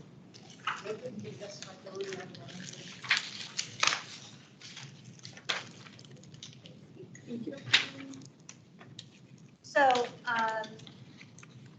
one thing I'm kind of curious to know about, hi Ken. That last one, maybe you'll get a preview of how things may go with this. It made me very nervous. I don't know what's gonna happen. I was curious though, on a couple things, and I think we're still kind of curious to know sort of what the location of where some of these markers may go. There's been some progress on any of that, as well as the idea that we tried So for. yes, I can talk to both of those. In the email that I sent you, I believe I sent you a site plan with the 3 locations that I'm proposing highlighted. And also the cut sheet of the product. That would be the actual sign with sizes and stuff. Yes, the cut sheets Yeah. are, Yeah. it was like a number of different ones and you. Right, there's different styles. You can do flat, you can do angled. And then there was also a site plan with the. Yes, this one. Oh, okay. Yeah. Oh, okay, sorry. Do you want me to? Yeah. Highlight that? I obviously need it, sorry. So I don't have a pointer with me, but obviously this is the first federal savings and loan with its canted corner. So I was thinking on Which that. sheet is which? So right here, this is first federal savings and loan, or I guess this is left, what's left of it. Which faces 14 or 15? Faces you all. Yeah, no, this is north. Okay. Plan north is well, technically that way, but yeah. And so if you guys have been, because this is directly outside, it would be the one facing. Right, so I'm proposing it on Yule Street on the corner. These are gonna be seated patios for the proposed new uses, and this is a pedestrian walk, right? Yes. So it's not gonna be a through street anymore. So there will be places for people to stop and look at it. While we're on it, I can talk to you about the ghost sign. I did a little bit more research into it, and there are 2 issues with it. One, the developer has been having a very difficult time with the work they're doing in the crosswalk already, and so to add another something into the crosswalk. He's very hesitant. And then when I was further looking into it, I think you need to be even further away to get the perspective right, or else the sign would be really huge. Because you're not that far away from the building in that median, and we need the go sign to be big enough to show the third floor, right? That would be what we were trying to achieve. So if this board wants Greystar or the developer to pursue it, you can vote on that and do that. And they can do sightline studies as to where that sign would best be located to show that perspective. But I think it would be actually all the way across the street. Oh, okay. Mr. Davis, can I clarify something? There were quite a few board members here tonight who weren't here last month when we were talking about this. So one of the ideas that staff suggested to the applicant was considering a different style sign, something that would be like an etched glass or an etched acrylic that could show kind of like a then and now type image. And so we had asked the applicant to research that a bit, and that's what Kim is referring to. And so we had asked them to study that a little bit as they're refining the concept for the designs. So I think what would be helpful from the board tonight is to know your preferences about the proposed locations of the signs, the proposed content, as well as proposed style, and anything else that you would like to comment on. Are we still looking at 3 pieces? Yes. Yeah. Currently 3 panels are proposed. But if we were to make them do, sorry, that's not the right word. There's no better word, but recommend some type of ghost sign, that would be in place of the first federal savings and loan. This would go away and it would be a ghost sign. Well, or are you saying there would be an additional? Ghost sign is the historic term for a sign that was painted onto something in its fading away. So actually we talk about a transparent, like etching or engraving. Yes. Right. Just for the record. The nature of those types of signs is that they're acrylic and clear, so they just don't have as much information. Obviously, we could do something below if that were requested. But you don't own any just more land like across the street. No. This is no. So the we would entire have to, site is on here. So it would have to be on maybe the county's land or something. But even if we did it in the median, Greystar doesn't own it. So can you point out, since you were pointing the other 2 locations? So the investment building, which used to be located here, is now on the corner. And so I propose this location here. This is for the investment building. Ideally, you would be able to, I tried to see if you could fit it here. I don't think it would work with the sidewalk, but we can talk to the planner about that if you want us to like relook at a new site. And then this would be Lawyers Row. Because Lawyers Row, it actually was it was buildings all around the courthouse. And historically, the original courthouse was down here. And so this was the former subway. That would be considered one of the Lawyers Row. And then if you look at the Lawyers Row image we have here on the sign, all buildings down this street where the current jail is, which is when they all got torn down for that jail, that's Lawyers Row. So this sign faces this way. You can read it and look at the street where it was. I had originally thought about doing it up here, but then I was like, oh, you're kind of turning the wrong way. So this one is Lawyers Row and this one is investment, but open to discussion. Okay, that's helpful, thank you. So if you look at the bottom of the map would be the car park across. Exactly. This is the parking lot here. That was the historic courthouse. And this is the gym where most of the Lawyers Row buildings that remain were. So similar to what you were talking about with the kind of engraved sign that we were thinking of over by the First Federal Loan Building, we would have to find a location. They only own this part of the property, and so if we were to propose those in other locations, we'll have to go onto public land, into the public right of way, which is not possible. It just means we need to. Yeah, I mean, technically, I don't think they own the sidewalk. I think they're just they're redoing the sidewalk with the county and this whole master plan. So they have the ability to place these signs where they aren't in the public way. If we go to another sidewalk or site, that opens up new conversations. So I'm curious, sorry, go ahead, Jeff. Yeah, is it fine? If you don't mind, I don't have a pointer, but I'm looking, if you if you put it here, you're not gonna have the perspective. So could you put it here in the public right away? So that as you're looking at it, you just have to turn around and you could see behind you? So that it's facing, It would be, I think it would be facing the street because you want people walking on the sidewalk to see it, okay? So they're not gonna see it if you have it facing the street, so it would be, they'd have to turn around. we can look at that. I don't know what, how much clearance you need, because this is all public right-of-way space, and so Right. that's supposed to be pedestrians walking, which is why I pulled it towards the tree box, because that's not where people are flowing through. So I can ask them about this location, but I don't think you could put it in here. I think that No, has to I'm be. not, that's not what because usually when you do these things, you want the people that, as they're reading it, Oh, have a definitely. perspective Yeah. of what they're looking at. If you put it over here, they're not gonna be able to see what they, without, you know, I just think, anyway. And also on this one here, is that Lawyers Row to me was this row of Yep, buildings that's so down that here. if you're Okay. standing here looking at it, you'll be looking at Lawyers Row. I And then have a there were vague some recollection, here. but would it be possible, does this have to go on your property? Could you put this one over on this? That is, That would be. that would be That's new the plan. conversation. We have to figure that out. Yeah, Okay, well, so. that's a county. I also think that this would be easier to connect two of them together to, Mhm. so it'd be better. If it's county right of way, that makes it a little bit easier, but we would have to figure out who owns what and where. In terms of sidewalks and medians and all that stuff. Yes, So- exactly. I'm sorry, but the Lawyers Row, it's actually facing Lawyers Row, so you could like read the sign, interpret it. Well, I mean, Lawyers Row, it wasn't just one row. Yeah. It was groups of buildings that surrounded the courthouse that the lawyers and the clerks and everyone worked at. They were very low scale next to this massive courthouse.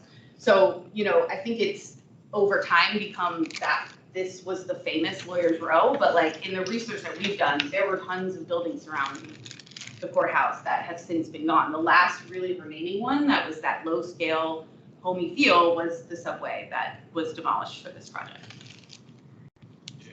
And while it's not as exciting, maybe potentially we could do the etching of Lawyers Row, looking at Lawyers Row from that location there. If you're standing there looking towards there, could you get an etching for that one? And the buildings aren't super exciting, but that at the right location maybe.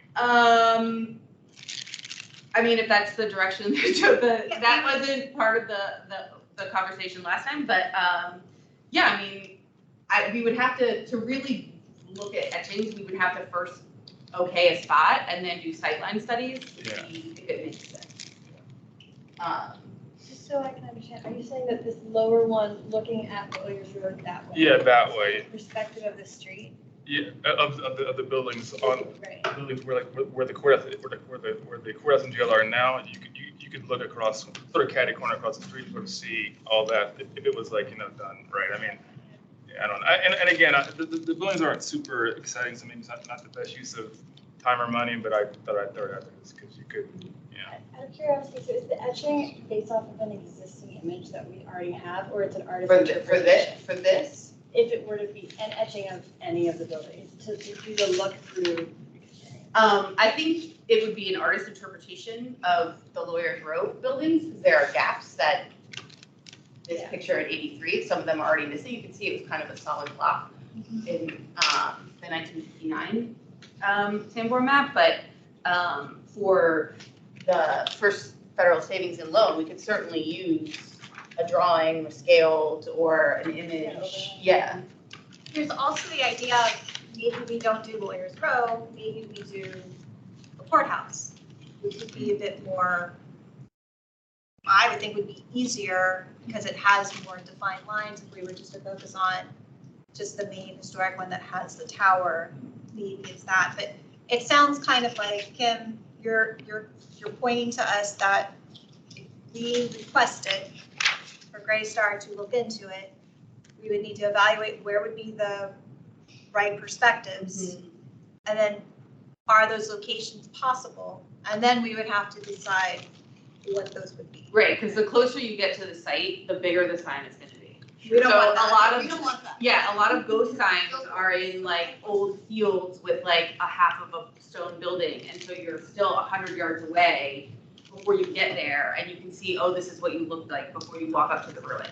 So with a courthouse, that's gonna be pretty far away for that perspective to work in a fairly dense area. So I'm not certain that would work. The First Federal Savings and Loan is only a 3-story building, so I think the perspective we could see if we could make it work catty corner across the street. But yeah, sightline would need to be studied to see how big that sign would be. I think another point I just mentioned, what I've seen about the transparent signs is that it's helpful to align it with something that's existing. Yeah, to have like a So, ruin. Yeah, have a ruin is easy, but a lot of these have been changed.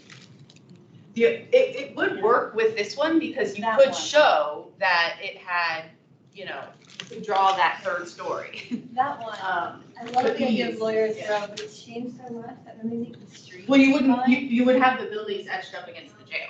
You would have no Yeah. fabric to tie it to. So like, the placement isn't as important for that one, but the perspective is for, to make it look, yeah, like really cool. They're very cool, they're just hard to do in densely, like, Yeah. closer cities. Sounds like more traditional markers are probably more suited to the site. I think it would be this and I guess that would be an extra if we were looking to do additional. Because these are like the basic certainly we will do these. And that would be like a lovely opportunity as well. Maybe some of our Civil War sites, we ever had one of those. Well, we haven't, this is like a wish list. Kim kind of got thrown into it a little bit, but I think we kind of thought that here's a proposal that we're thinking, so we can kind of narrow it down a bit. Because there's so many options. The whole point of these types of engravings are for buildings that are no longer there. We do at least have remnants of the investment building and the First Federal Loan building. So I am proposing we take the idea off of those. We focus more on the traditional marker concept that we have here. However, we are suggesting that maybe the HLRB request, we look into the idea of doing a ghost sign, we're just going to reset that, ghost sign for Lawyers Row or the courthouse, or if you want both. Because those buildings are not here anymore. We do have some good images of those, and we could play around a bit more in the kind of like where the parking lot is right now, where we might be able to propose where those. I mean, on this side of the parking lot gives you the perspective of the Yes. courthouse lot. That would look beautiful, and you could do a lovely engraving that would show that whole sweep, as long as the parking lot's there, right? Because that gives you an open Well, view. there's a county park adjacent as well. And was it Courthouse Row on that street that's now runs across from the parking lot? I always thought that was Lloyd's. Yes. No, not, the jail's on that side, but over on this side. They were all Some of the around. building, yes. Yeah, They so- were everywhere. I mean, you So could, we can- in that one image, you could show the courthouse and then a small row of brick buildings. It just gives the character of these, campouts where the lawyers hung out. And then the tower and the courthouse that's gone. And I think that's our property, right? So it could easily go where that area is where people sit, and you can read that and you can see across the parking lot to the whole lot. So I think that might narrow it down a bit with that idea. Okay. So, So if we're putting a pin in Lawyers Row, that's not gonna affect their permit, right? well, that's a good thing to bring up. So this project, they have to have markers done for this project to receive their last certificate of occupancy. So I feel like we'll get farther along on these for us to be able to work with their timeline. Kim, do you have an idea? I I feel think like- the final one is the next year. But I'd have to talk to That- Patrick again. Yeah, we can. But he wants them done sooner rather than. No, later. sure. So I feel like we might be able to give good suggestions on these. We need to talk about these still. And let's see how the timing goes. If we're starting to really crunch up on their time, maybe we can come up with some type of understanding that if they commit to a ghost sign, that we can continue working on that, allow them to, because you are here, this is being developed, they're committed to getting this done, so they're not delayed with that last CO. So I just want to put that out there. So Can I ask that, one other question? Where are they going to reinstall that concrete statue that they're restoring of the mother and That's child? what they're Isn't that having a on one of lot these of trouble corners? with on the island. That's why Patrick does not want to touch the island. Okay, so that's not in any of this, that's not, no. But it's part of the project, but it's like up. it's here. there, okay. Yeah. It's not that corner, right? No, No, it's still in a. it's across, it's in the. So we don't have to median. worry about that. Right, and that's a public art. Yeah. Yeah. A little bit separate from us. Just out of curiosity, because I don't know too much about these ghost signs. How burdensome is it to develop these types of markers? They're definitely more expensive. The more durable ones are far more expensive. So that's obviously what we were trying to aim for. But I haven't really priced it out right now. Do we have a ballpark? Just out of curiosity. It probably The depends on answer's no. size. No, I wouldn't feel comfortable giving a number to it. It's okay. No, that's fine, sorry. They're really, really cool. Especially if the building that is being depicted is like a really neat building. Like they have them in New Mexico in these little pueblos that are ruins now. They have exactly those kinds of signs and they're really, really moving and neat because you see what was there. I'm not sure I get the same view, of looking at these prosaic Lawyers Row buildings. Right. I mean, they're like, It's not like the Here, Forum at Rome. Like even if we do, for example, First Federal Savings and Loan is make it do with the distance in the category, you're gonna have people and cars and trucks and trees and all that stuff in the road. When you're in New Mexico, it's like, oh, you're out in the desert. This was the view, this was there. Lawyers Row, I would have to like remind myself how many trees are in front of that jail and look at the other views people were We had talking about. discussed, when we were doing the 60th anniversary of the desegregation of the lunch counters, we had talked about maybe doing that for some of the lost lunch counters in the pharmacies and the soda fountains, because those would have been like some really nice footprints.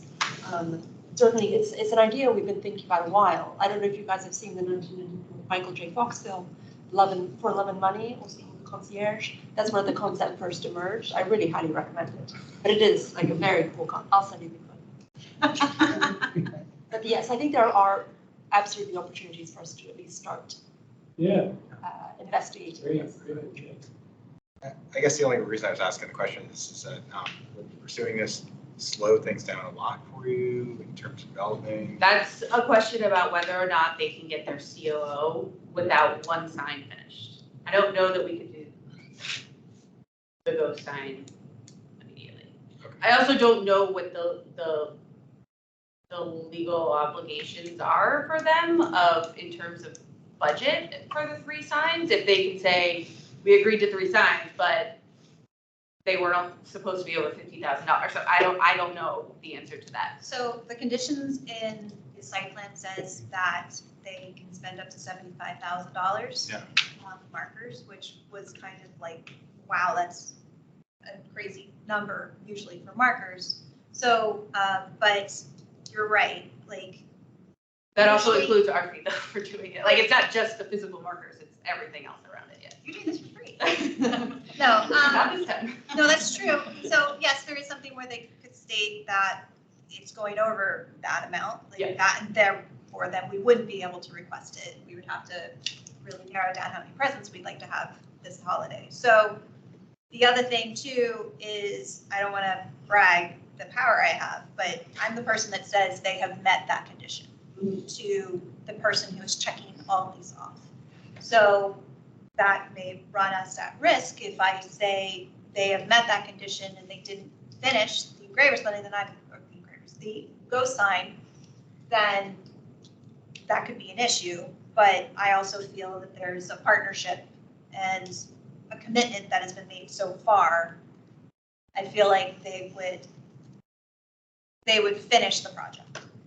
But we're not there yet. So, okay. So I think if anything, I feel like the ghost sign concept, I think we would like to explore it. Okay. And I like really try and price it. 1 or 2. Okay. As well as so we can kind of get an idea of, I don't know, maybe we can't get one that shows, I don't know, all of Lawyers Row and the courthouse, or is it just the courthouse or one of the, that kind of thing. So I think we do want to explore that. Okay, see how they react. We'll figure it out from there.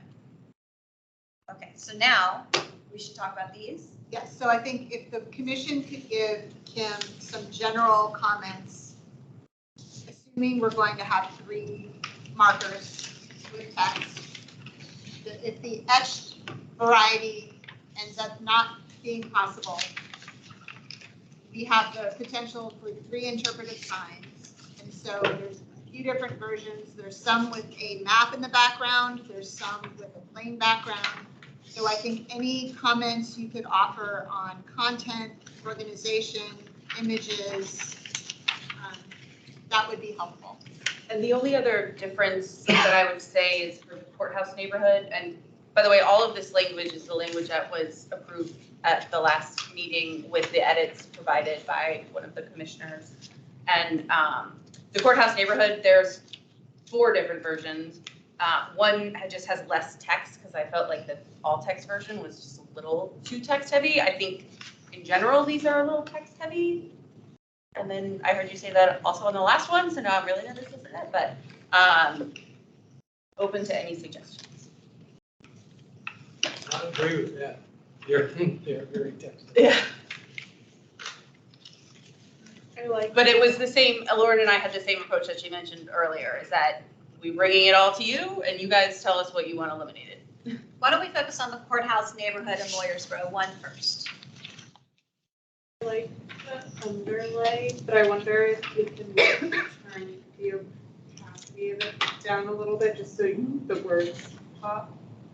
And then the bottom paragraph on the left side, it looks like some of the spacing, and I know it's because it's equally justified on the sides. Some of the words kind of bleed together. So I don't know if there's a way to add some extra spaces to bump. Yeah, it's because it's. Like I see why. Design layout. Yeah, I tried to mess with it. I'll see if I can mess with it a little more. I wanted to keep the distance between the 3 columns the same, but I can mess with that. I have the same struggle in design where it decides how many words it's going to put on and sometimes makes it look like there's no space. Yeah, So you have to enter and then suddenly it's like left adjusting it and it messed up. Yeah, and when I do InDesign, I have all characters, so there are spaces there. They're just really small. No, I think it's just the first line that jumps out at me, and because it's the first, it feels like it doesn't have any spaces, but I know it does. Yeah, the matte option is not my favorite just because it's harder for me to read it, but I don't really have trouble with the text. But the text organization, as far as I'm concerned, is actually pretty good when I'm reading, which is good. So. It seems to me if you put together a single image, which shows, which is like an etching, like a drawing of a ghost, like they do of the Roman Forum and this and that, you see these bits and pieces that are here, here's what it looked like. And it's in perspective from across the parking lot. And you get all these buildings and you get a row of, in one picture, you get a row of the lawyers and you get these buildings. And then you can have sort of the text describing what's in that one image. Because fitting all this together in your mind is a difficult thing to do. And I think it's very hard for people to read this and understand what it is. But a single image that is from that perspective and then describing what used to be there, I think would be interesting.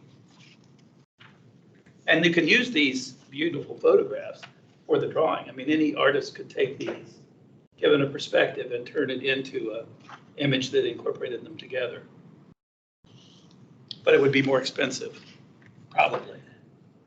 I mean, the only thing about the ghost sign, and you were just saying with the Roman ruins, is that there are ruins there to put that piece together. And so this would just be a backdrop to a county jail. With streets, 1990s. within the streets and the spaces. You can put it in. That's right.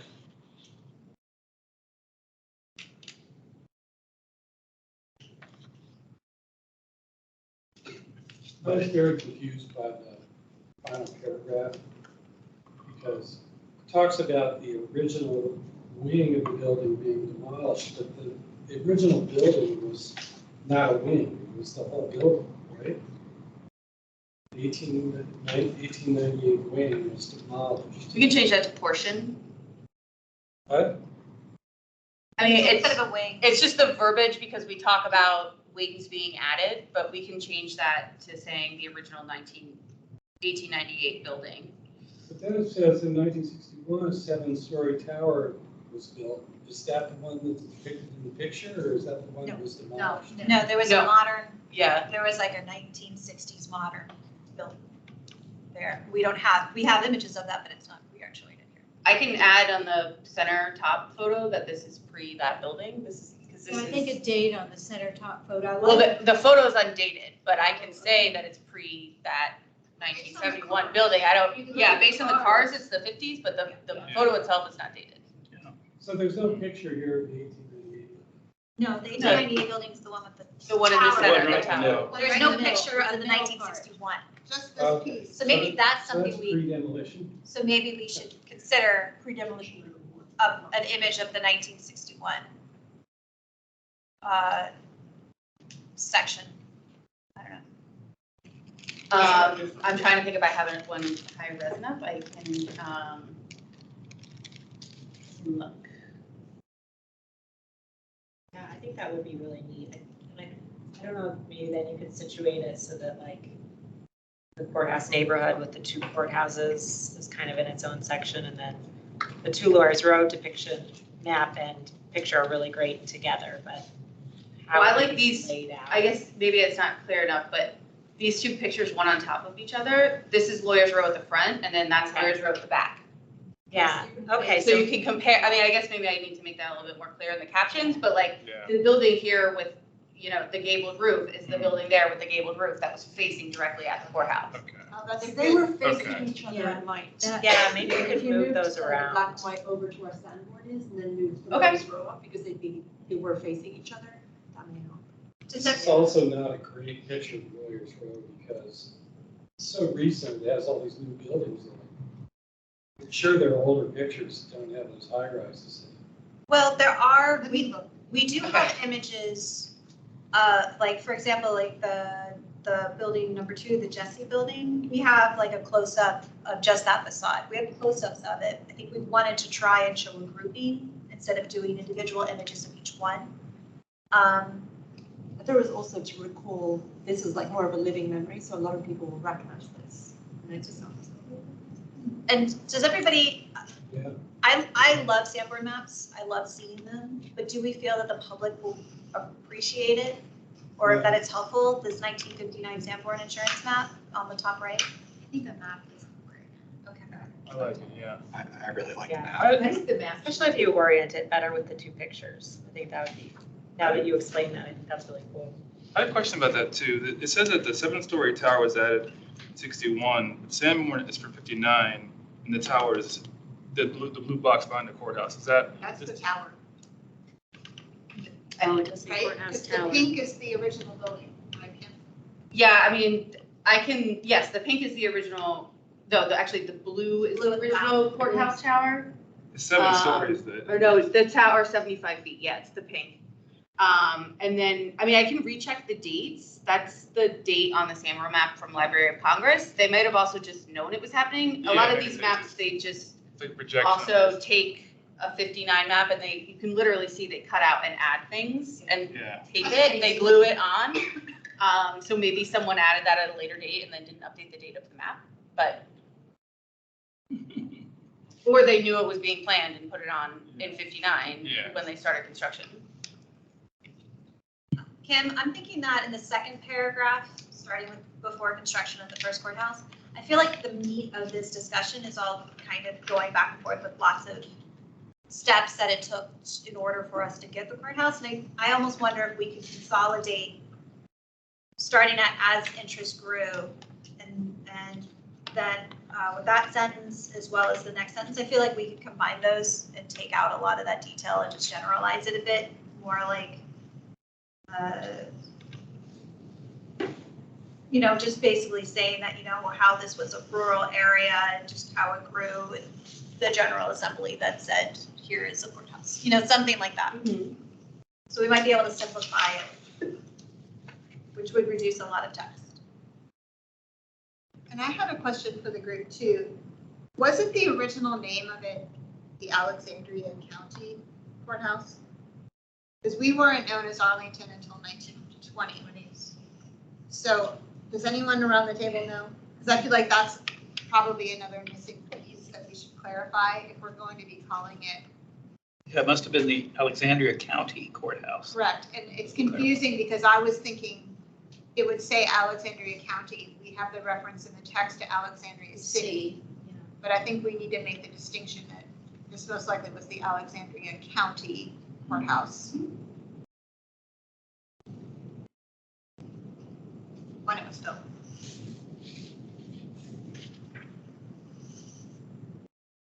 I also wonder if the third paragraph if we can generalize this too. I think that it's getting again to, here's why an addition was made, why a wing was made in 1939, why another one was done in 1936. I think it's basically, we're talking about. Did you read my edited version of that text? Sorry. Well, I don't know if I did it in the right way, but I cut out a lot of words. Oh, well, not a lot, but I cut out more words in the text as the font size bigger. I only downloaded what was sent to me last week. When did you? That was in the. Oh, okay. I think it might be this one. Oh, okay. So then So the one that doesn't have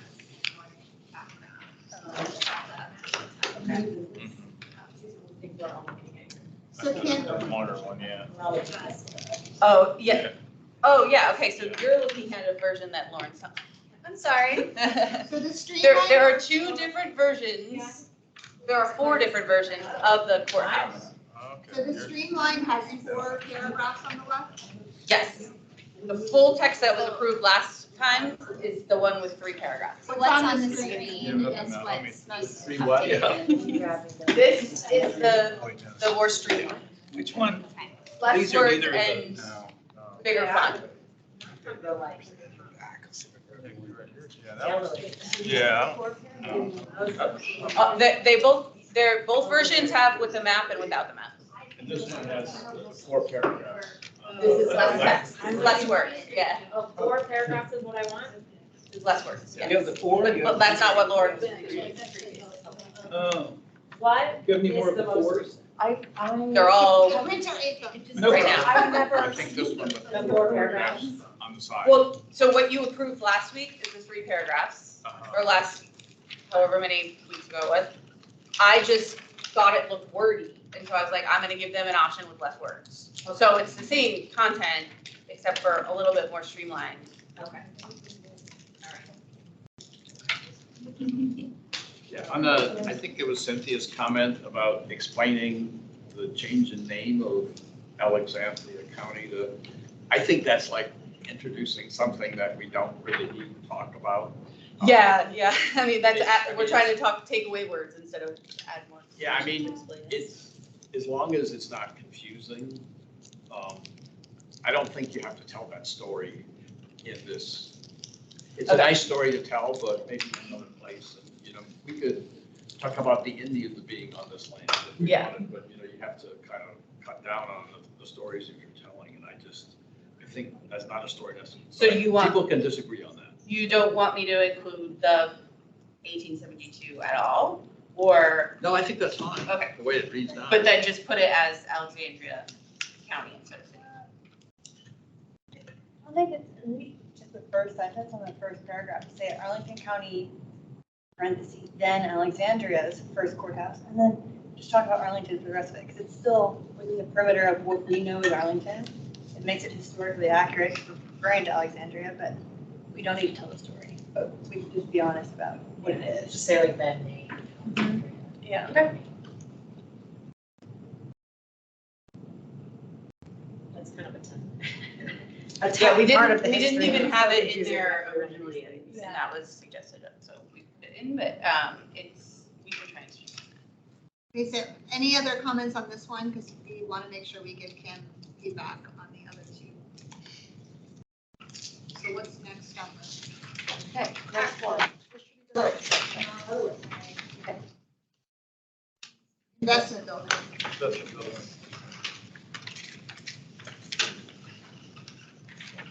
So Kim, I apologize, is this the version we have? Yes. Yeah, no, there's only one version of this one. version. Okay, great.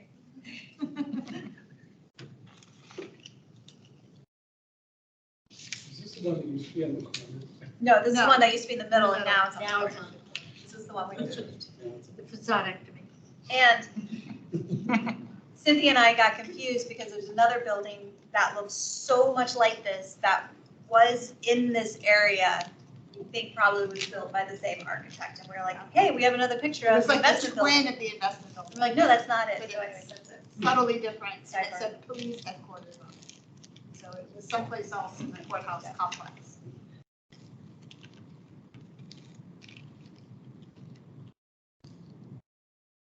Kim, I had a question. Is there a photo that you have that shows the investment building in its original location, but shows more of the rest of the block, so it captures the Jerry Subs that was on the corner?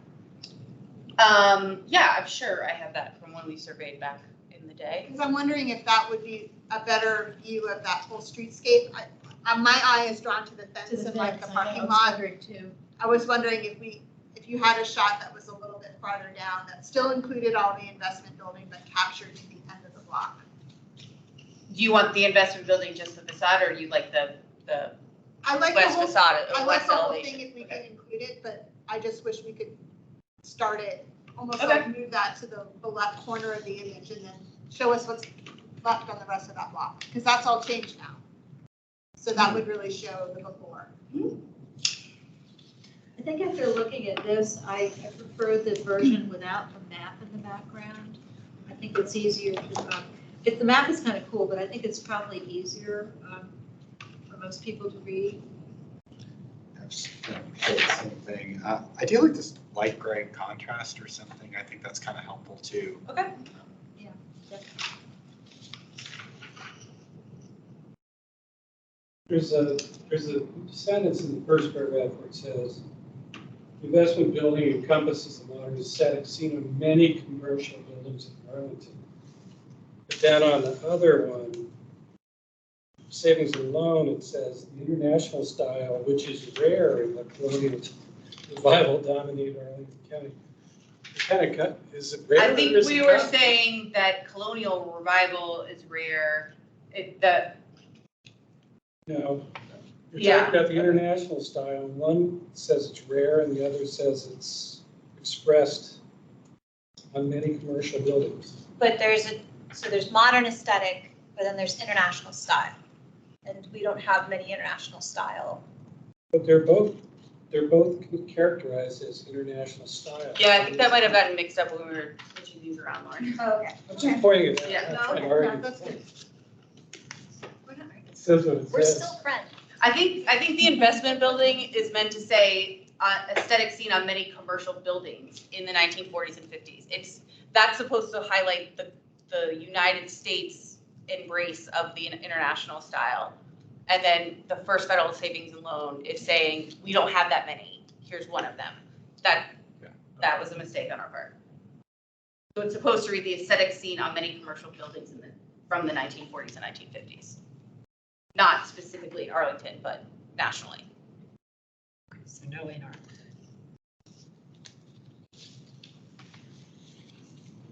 This is a minor thing, but this white rectangle, is there any other color or anything else that would make it kind of easier to see what you're really pointing in on? It looks like it's really kind of narrow around the. We can try a black dotted line. I know you highlighted earlier ADA standards. A lot of colors don't meet ADA standards anymore, so black and white are normally what we use when we do public documents.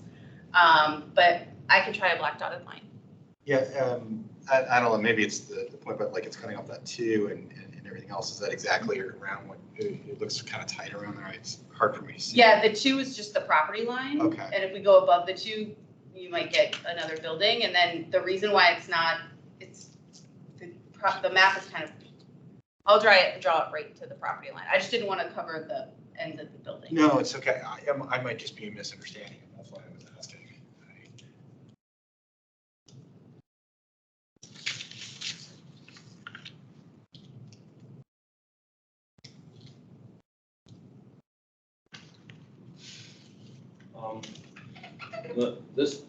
This isn't very important either. I don't really like the excessive use of articles and like, I think, why don't you just say investment building rather than the investment? To me, it sounds kind of pretentious.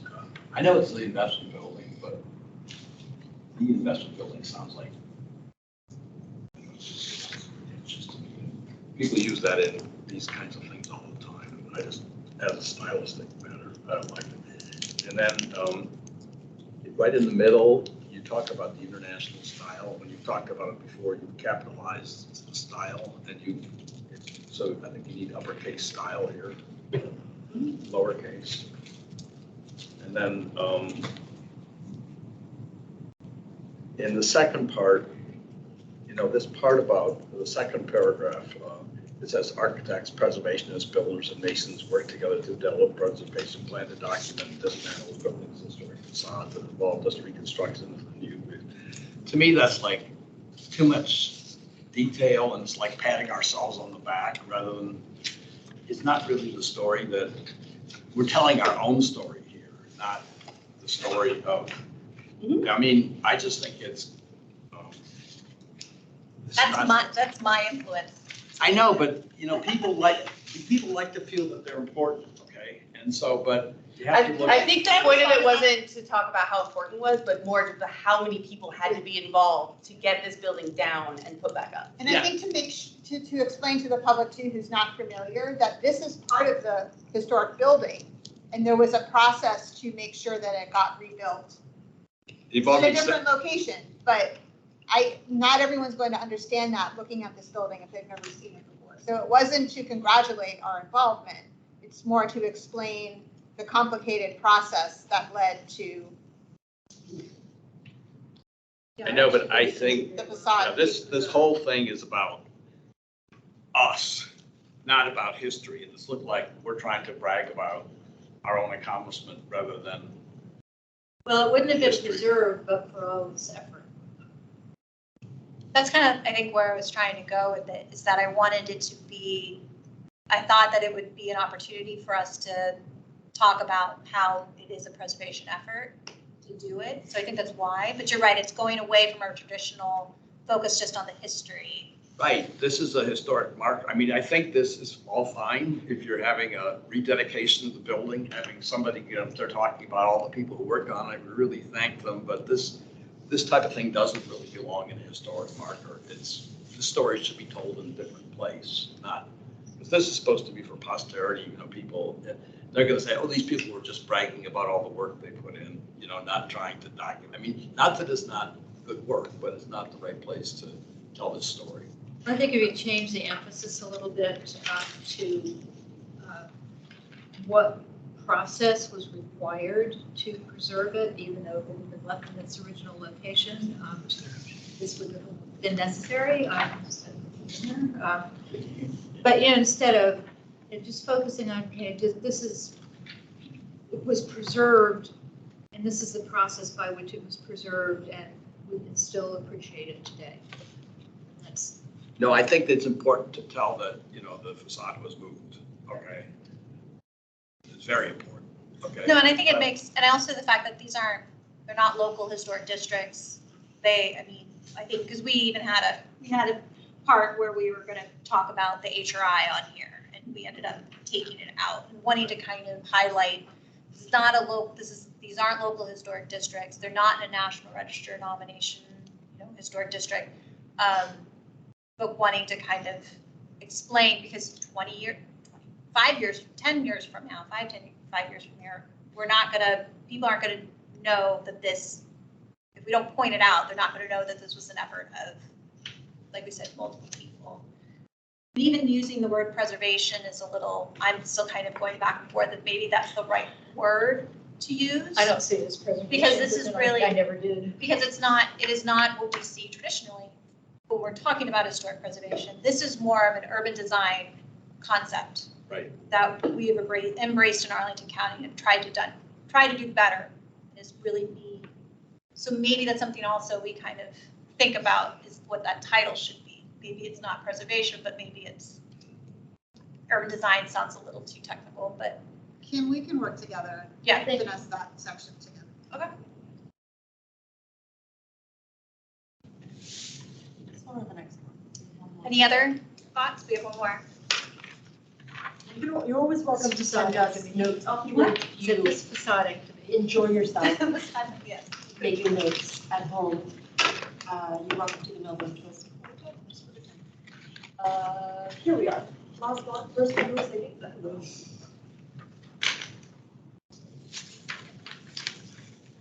On the note of talking about the HRI, I think maybe that first paragraph, under preservation and adaptive use should just be cut. Is that, just mentioning the HRI on these signs, just I have the same thought. And Kim, for the Sanborn map on this one, is it possible to zoom in just so it's this block? I find it's hard to read. I know there's some value in providing the neighborhood context, but I think it's distracting. I think we need to focus in on the block that we're talking about. Yeah, I felt that was one of my comments. It's a minor thing, but I like the light gray contrasting these on the other one. You could do that. Because I think Okay, it yeah, helps. that's why I gave options in the different signs.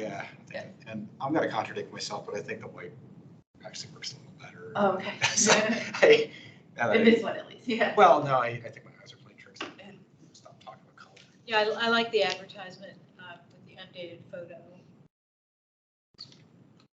I have a question. Is adaptive reuse the right word for this? I don't really see this. I bow to whatever the board, professionally, I would call it a facadectomy.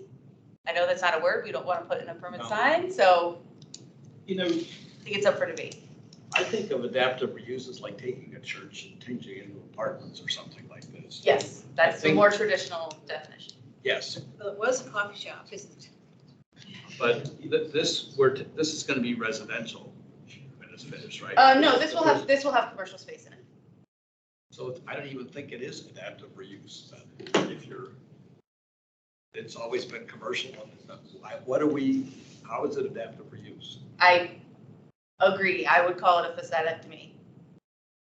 So, Especially because there's a huge tower now coming out of the top of it. so when you read these two together, the message that comes across really is that Arlington County cares about its historic periods of building. And one historic period was international, and there's not a lot here, but it was mostly commercial, and we, the community felt it was important to save some examples of that. In this block, you will see two examples of saved internationalist facades.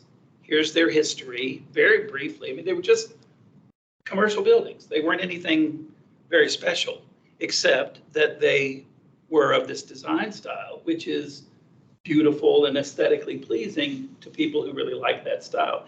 And it's really a single kind of picture. We've saved the two significant pieces of this kind of architecture, at least the facades of it, in these buildings, so that you can see, it's sort of a one story. It's a story of how it fits into the fabric of the county, and then how it's been saved and kind of conserved.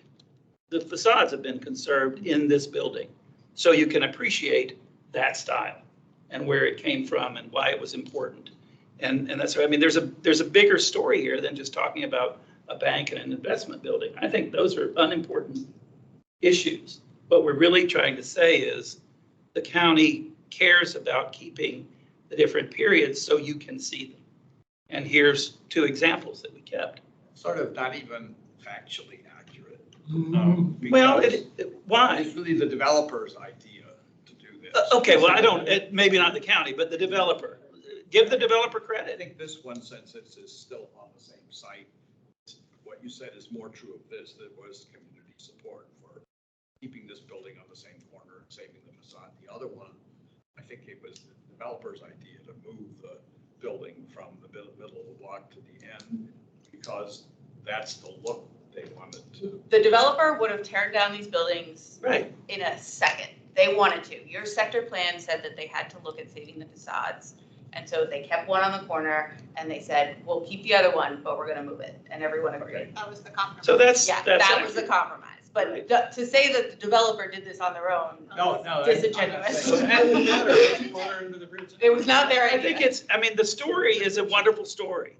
And we should tell it as that story, because that's what people will care about, not that it was a federal bank. Do you think then it shouldn't Maybe have it's two one separate side markers? and If you've got a separate place where you could see both of these, No, they're Then literally I on think- opposite ends of the. yeah, then I think maybe two different signs, but each one would just have a little piece on what that building had been. Okay. But a bigger piece on why they were kept.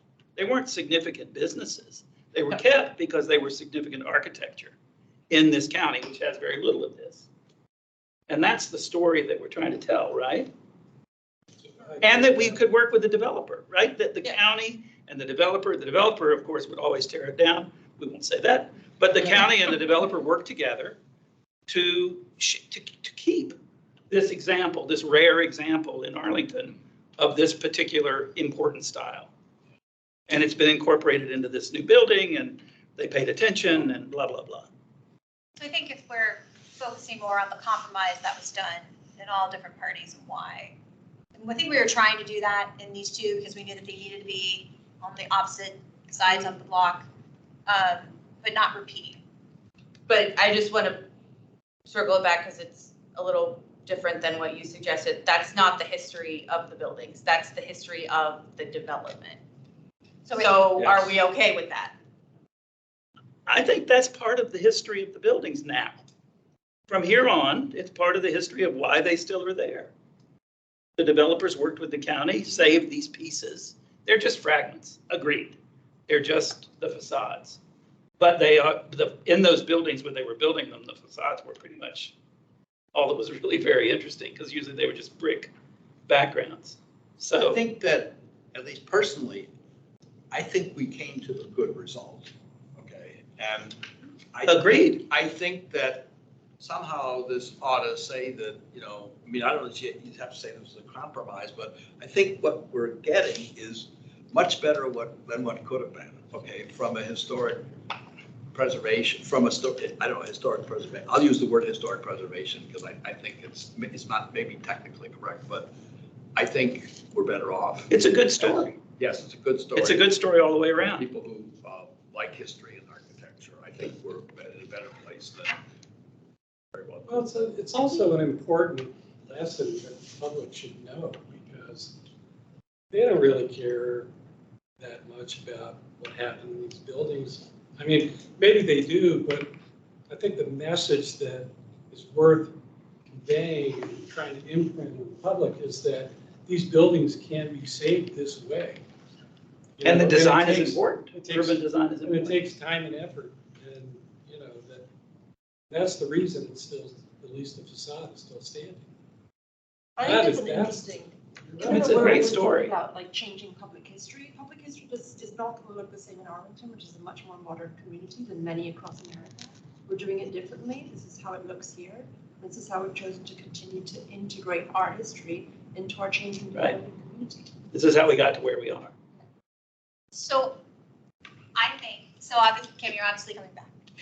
So I think, One more thing. oh, yeah, sure. The Sandmore map, it doesn't, that box is not around the correct Oh, did it? block. I think it kind of slid Sometimes over when you print, it because like moves. Doesn't look like it to me. because the courthouse is like. should be I thought it was, south. Oh, yeah. I thought it was the site where they tore down all the little houses and put the No, buildings up. it should be up here. I'm sorry, the image must have shifted. Oh, I see, there's Where I the courthouse. printed, Old where I courthouse exported right it. there, It's supposed to be shifted down. Apologies. So That is Kim, right. For the layout of these images too, consider maybe putting them chronologically. I feel like the 2018 view should be the bottom one. Because Okay. that's what it looked like And the most map in the recently. middle. Maybe the map in the middle and then the undated photo up top. Well, the question is whether or not I'm gonna continue editing this sign. That- Or am I doing a new sign that has one version focused on that one sign that tells the story, and it has a blurb for the investment building, and then a second version that has a blurb for the First Federal Savings and Loan, but they're telling the same story. And maybe a third blurb that says this was done through a partnership between the Arlington County and the developer. Well, that's the story I would be telling. Right, that's Yeah. right. I don't think that massive of a change has to be made. I think maybe, It's a lot here. I agree, maybe don't call it preservation, maybe come up with a much better title about compromise or incorporating a historic facade, modern development, something, but I actually like having them in front of the correct buildings, and having a little story about whatever we decide to call we were just doing. I kind of do too. I agree. I agree with that too. Yeah. Another question about this clipping. It's hard for me to figure out, it may be that this was an advertisement for First Federal Savings and Loan. So did you clip out the name of it, or was it the text on the building more prominent? I think the text on the building was more prominent when it was printed. That's what I in the thought. before, but I would have to go back and look at the original ad that we pulled it from, but I'm sure we clipped just what was, like a little box and a huge page of Yeah, newspapers. is there a way when you copy it that you can sort of highlight that a little bit, so? We can mess with it in Illustrator and try and make that a little stronger. Photoshop, and it says open house tomorrow, and then it says first, and the name of the building should be more prominent. Yeah, the name of the building wasn't printed on the ad, it was just on the picture of Okay, it. but I think in the original ad it was prominent. Maybe not, maybe. Well, not. the original ad prop was better, just high quality when it was printed, and Okay. who knows when the 54 newspaper was scanned. Yeah, but that's why I think that some Photoshop might be in order.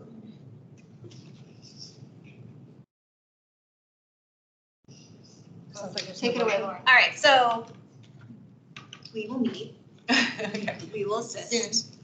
I'm on vacation next week, but I'm just going upstate, so if you want to meet next week, we can do that. Do we want to meet next week? We'll figure it out. So, but we'll have a meeting to try and kind of assist with all of this feedback and how we can kind of play around more. Because I think that would be helpful and give Patrick reassurance that we will continue to work with his schedule. Yep. Okay. I don't think he's particularly nervous. I just know he wanted to No. get the ball rolling. We just get a ton, we're just getting a lot of COs for this project, and we keep wondering when we're getting the last one, and we don't want to approve it until this gets done, but if we're getting close onto the clock, I will circle back with him on his okay. schedule. Okay. Thanks, Kim. Thank Thank you. you. Thank you. Yes, have a good evening. Thank you. Thank you.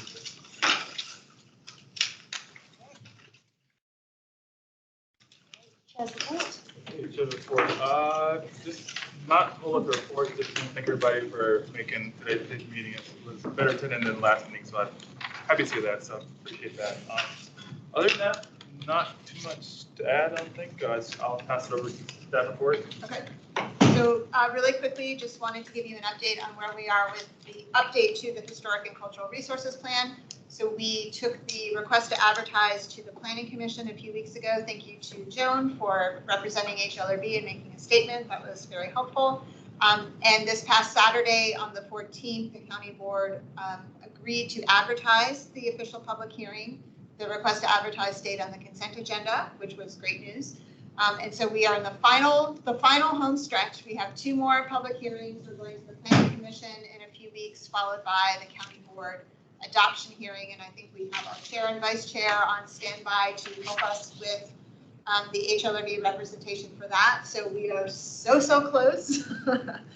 So thank you for bearing with us, and we will give you an update next month as well.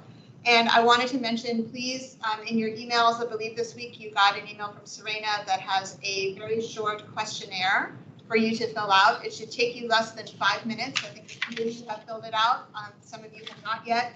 It will just really help us understand what works well for you and not, and it will help us plan for the new year. So if you can take a few minutes to fill that out, we'd really appreciate it. And then lastly, not on the agenda, but we wanted to mention some great news about the Historic Preservation Fund. You've heard us talk about it for a while now, and the application period closed at the end of April. We received 19 really great applications, and we spent some time over the summer with our colleagues doing the scoring, doing the reviews of the projects, and we are proud to announce that 12 of those projects will be receiving funding. And the county released an official press release just last week. So if you haven't seen that, it should still be up on the main county page under the news.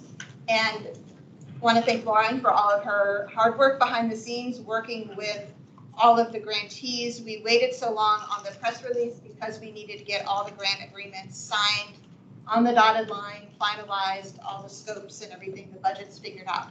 So do you want to give the board, Lauren, just maybe a little sampling of some of the types of projects that are going to get funded? Sure. So we have a lot of different projects that some are involving civic associations, for example, Dominion Hills. They are going to be doing their own kind of historic interpretation project where there's going to be 3 markers around where the Free Lothrop property is, and they're going to talk a little bit about that property. They want to talk a little bit about the Civil War history because of the possible archaeology link that was argued a lot by the public on that, and other forgotten history with those 3 markers. We weren't sure how it was going to work, but the fund also supported capital projects, and that was going to be a tall order for, let's say, an individual property owner to be able to reach, but we did end up having at least 2 individual property owners that will be receiving capital grants. They are local historic districts and they're protected, so they'll be doing some restoration works on their properties. One of them is in Maywood, the other is the Fravor House. We also have the Barcroft School. You approved their roof. Yes, the green roof, remember? The Barcroft Community House, they also are getting the capital grants for the roof as well as repairing the sidings and painting. And all of these projects have a component that we really were looking for, where it was going to be telling the community about the projects. They're either going to be putting articles in their newsletters, they're going to be doing social media posts, some are going to be inviting students to come and see some of these projects, some are also going to be translating some of the history that they might be posting in a different language. Those were things that we were really kind of looking for. How can you tell people about your project and be successful with it? But there's also some other things such as more educational aspects. Some of you may have heard about the George Mason University project, where they're going to be really focusing on kind of the Black history, Black mobility in Arlington County, and really just kind of coming up with an entire listing of materials where you can research and stories you can get to. They're going to compile it all together into a software and have that be available for anybody to be able to use, which is amazing. Also thinking of what I'm really excited about is the John and Langston Civic Association. They are going to be trying to do a National Register nomination for the Halls Hill Highview Park neighborhood, so they're going to shoot for that effort. So we have some really fantastic projects. Take a look at the press release. We'll also be putting a lot of that on our website, and we'll be coming up with some strategies on how we can keep the Historic Preservation Fund moving, because we're spending all of that money. Every last penny. All of it. And so we're hoping that these projects will be really, really great. People will see the benefit of it. It will keep trickling over, and that the county board will just have to keep filling that coffer. So. That's great. That sounds really great. Is it possible to get into next year's budget or for another round? Or? Potentially. More to come on that. We'll talk more. So are you all exhausted? Do you want to wait a year? We haven't until the end of June. Yes, we are exhausted for many reasons, the fund being one of them. But we have these 12 projects. Some of them have gotten started, some are just getting started. And so we are on track to try to get them all done by the end of June of next year. So we still have quite a bit of work to do in terms of grant administration for all of these. So do they have to be done in a year or a certain timeline? Ideally, yes. Yeah. But they can request an extension, I imagine. Yes. Good work. That's excellent. Really exciting. In the press release, I've seen it in the Arlington Now article, there were only those ones listed. Is there a complete list of the 12? The press release that the county gave does give a description. It has all of them, okay. Yeah. And if there's any that you see or I that think you for a want to know future about that's in your meeting, it would be neighborhood. really nice to give as a document to this body, those little, just the abstract off of the 12, just so we could see them. Be interesting Maybe to we'll have see. them do some presentations maybe toward the end. Yeah, be interesting. And as things start to get finished too, we're thinking through some creative ways to promote all the projects individually as well as collectively. So there will be a lot more to learn on all of them. That's wonderful. And I've been attending a lot of other, like I was at the county board meeting with the Plan Lakes Boulevard plan, and so I've been to planning commission's meetings lately, and so there's been a lot of public comment for some of the different efforts going on in the county. And many of the people who are involved in some of these projects, when they're talking about their public comment, they are also highlighting that they received a grant. So a lot of them are very proud that they've gotten it, and they're letting them know about it. So that's good. There's excitement about it. What was the average size grant? Well, everybody was able to get up to 25,000 for a non-capital grant, and the capital grants could be all the way up to 100,000. And most of the non-capital projects were around 25,000. 20, 25. Yeah. There's a couple that were small. I think the smallest one we have is a $6,000 one. So the total expenditure is? 300,000. And all of the capital projects, the individuals, not only, we wanted to make sure that there wasn't any horror story that might happen where somebody would do an improvement to their historic property, show that improvement, and then sell it to the developer and it get torn down. That's why we specifically were like, it has to be a local historic district or have an easement on it. And then we also wanted to have them commit, so we made the requirement of the 100% match. So most of those capital projects are around 50,000. So, but everybody has to do at least $25,000 to $50,000. It sounds like you managed it really well. Yeah, it is a perfect. It's a perfect program. It's the best model It's ever. the best one I've ever seen. So happy to answer any of the questions. If you want to know if there's any that are around your neighborhood or any projects that you're kind of curious to know about, let me know. And I know everybody would love to. Some might even reach out to you to maybe help stream things along or be partners on. So one last question, do any of the folks in the room, since we have almost everybody, does anyone know if they're not going to be here in person next month, November 15th? Okay. So we want to make sure we can have in-person forum.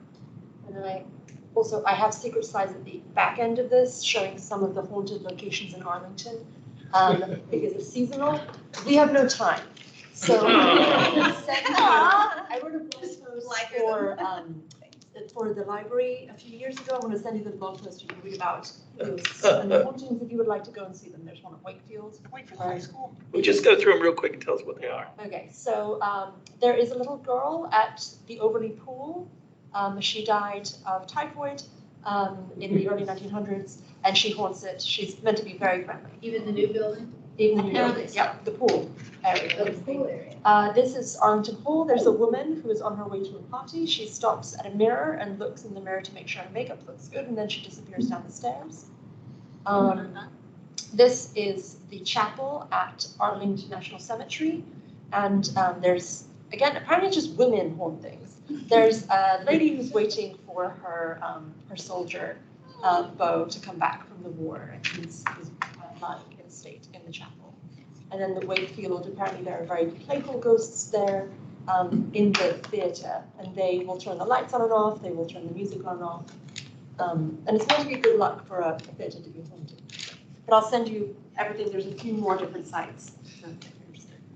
And if you missed, the library had a little lecture about it. I think If you they're missed having that, it. It already filled up. The library was sponsoring like an hour-long thing about haunted Arlington. Couldn't get in because it was already full. if you know of any other Great. sites I don't know about, let me know. Happy Halloween. And with that, we're adjourned. Thanks, everybody. Thank you. I just first want to thank the staff for everything they've been doing. Remarkable. No, I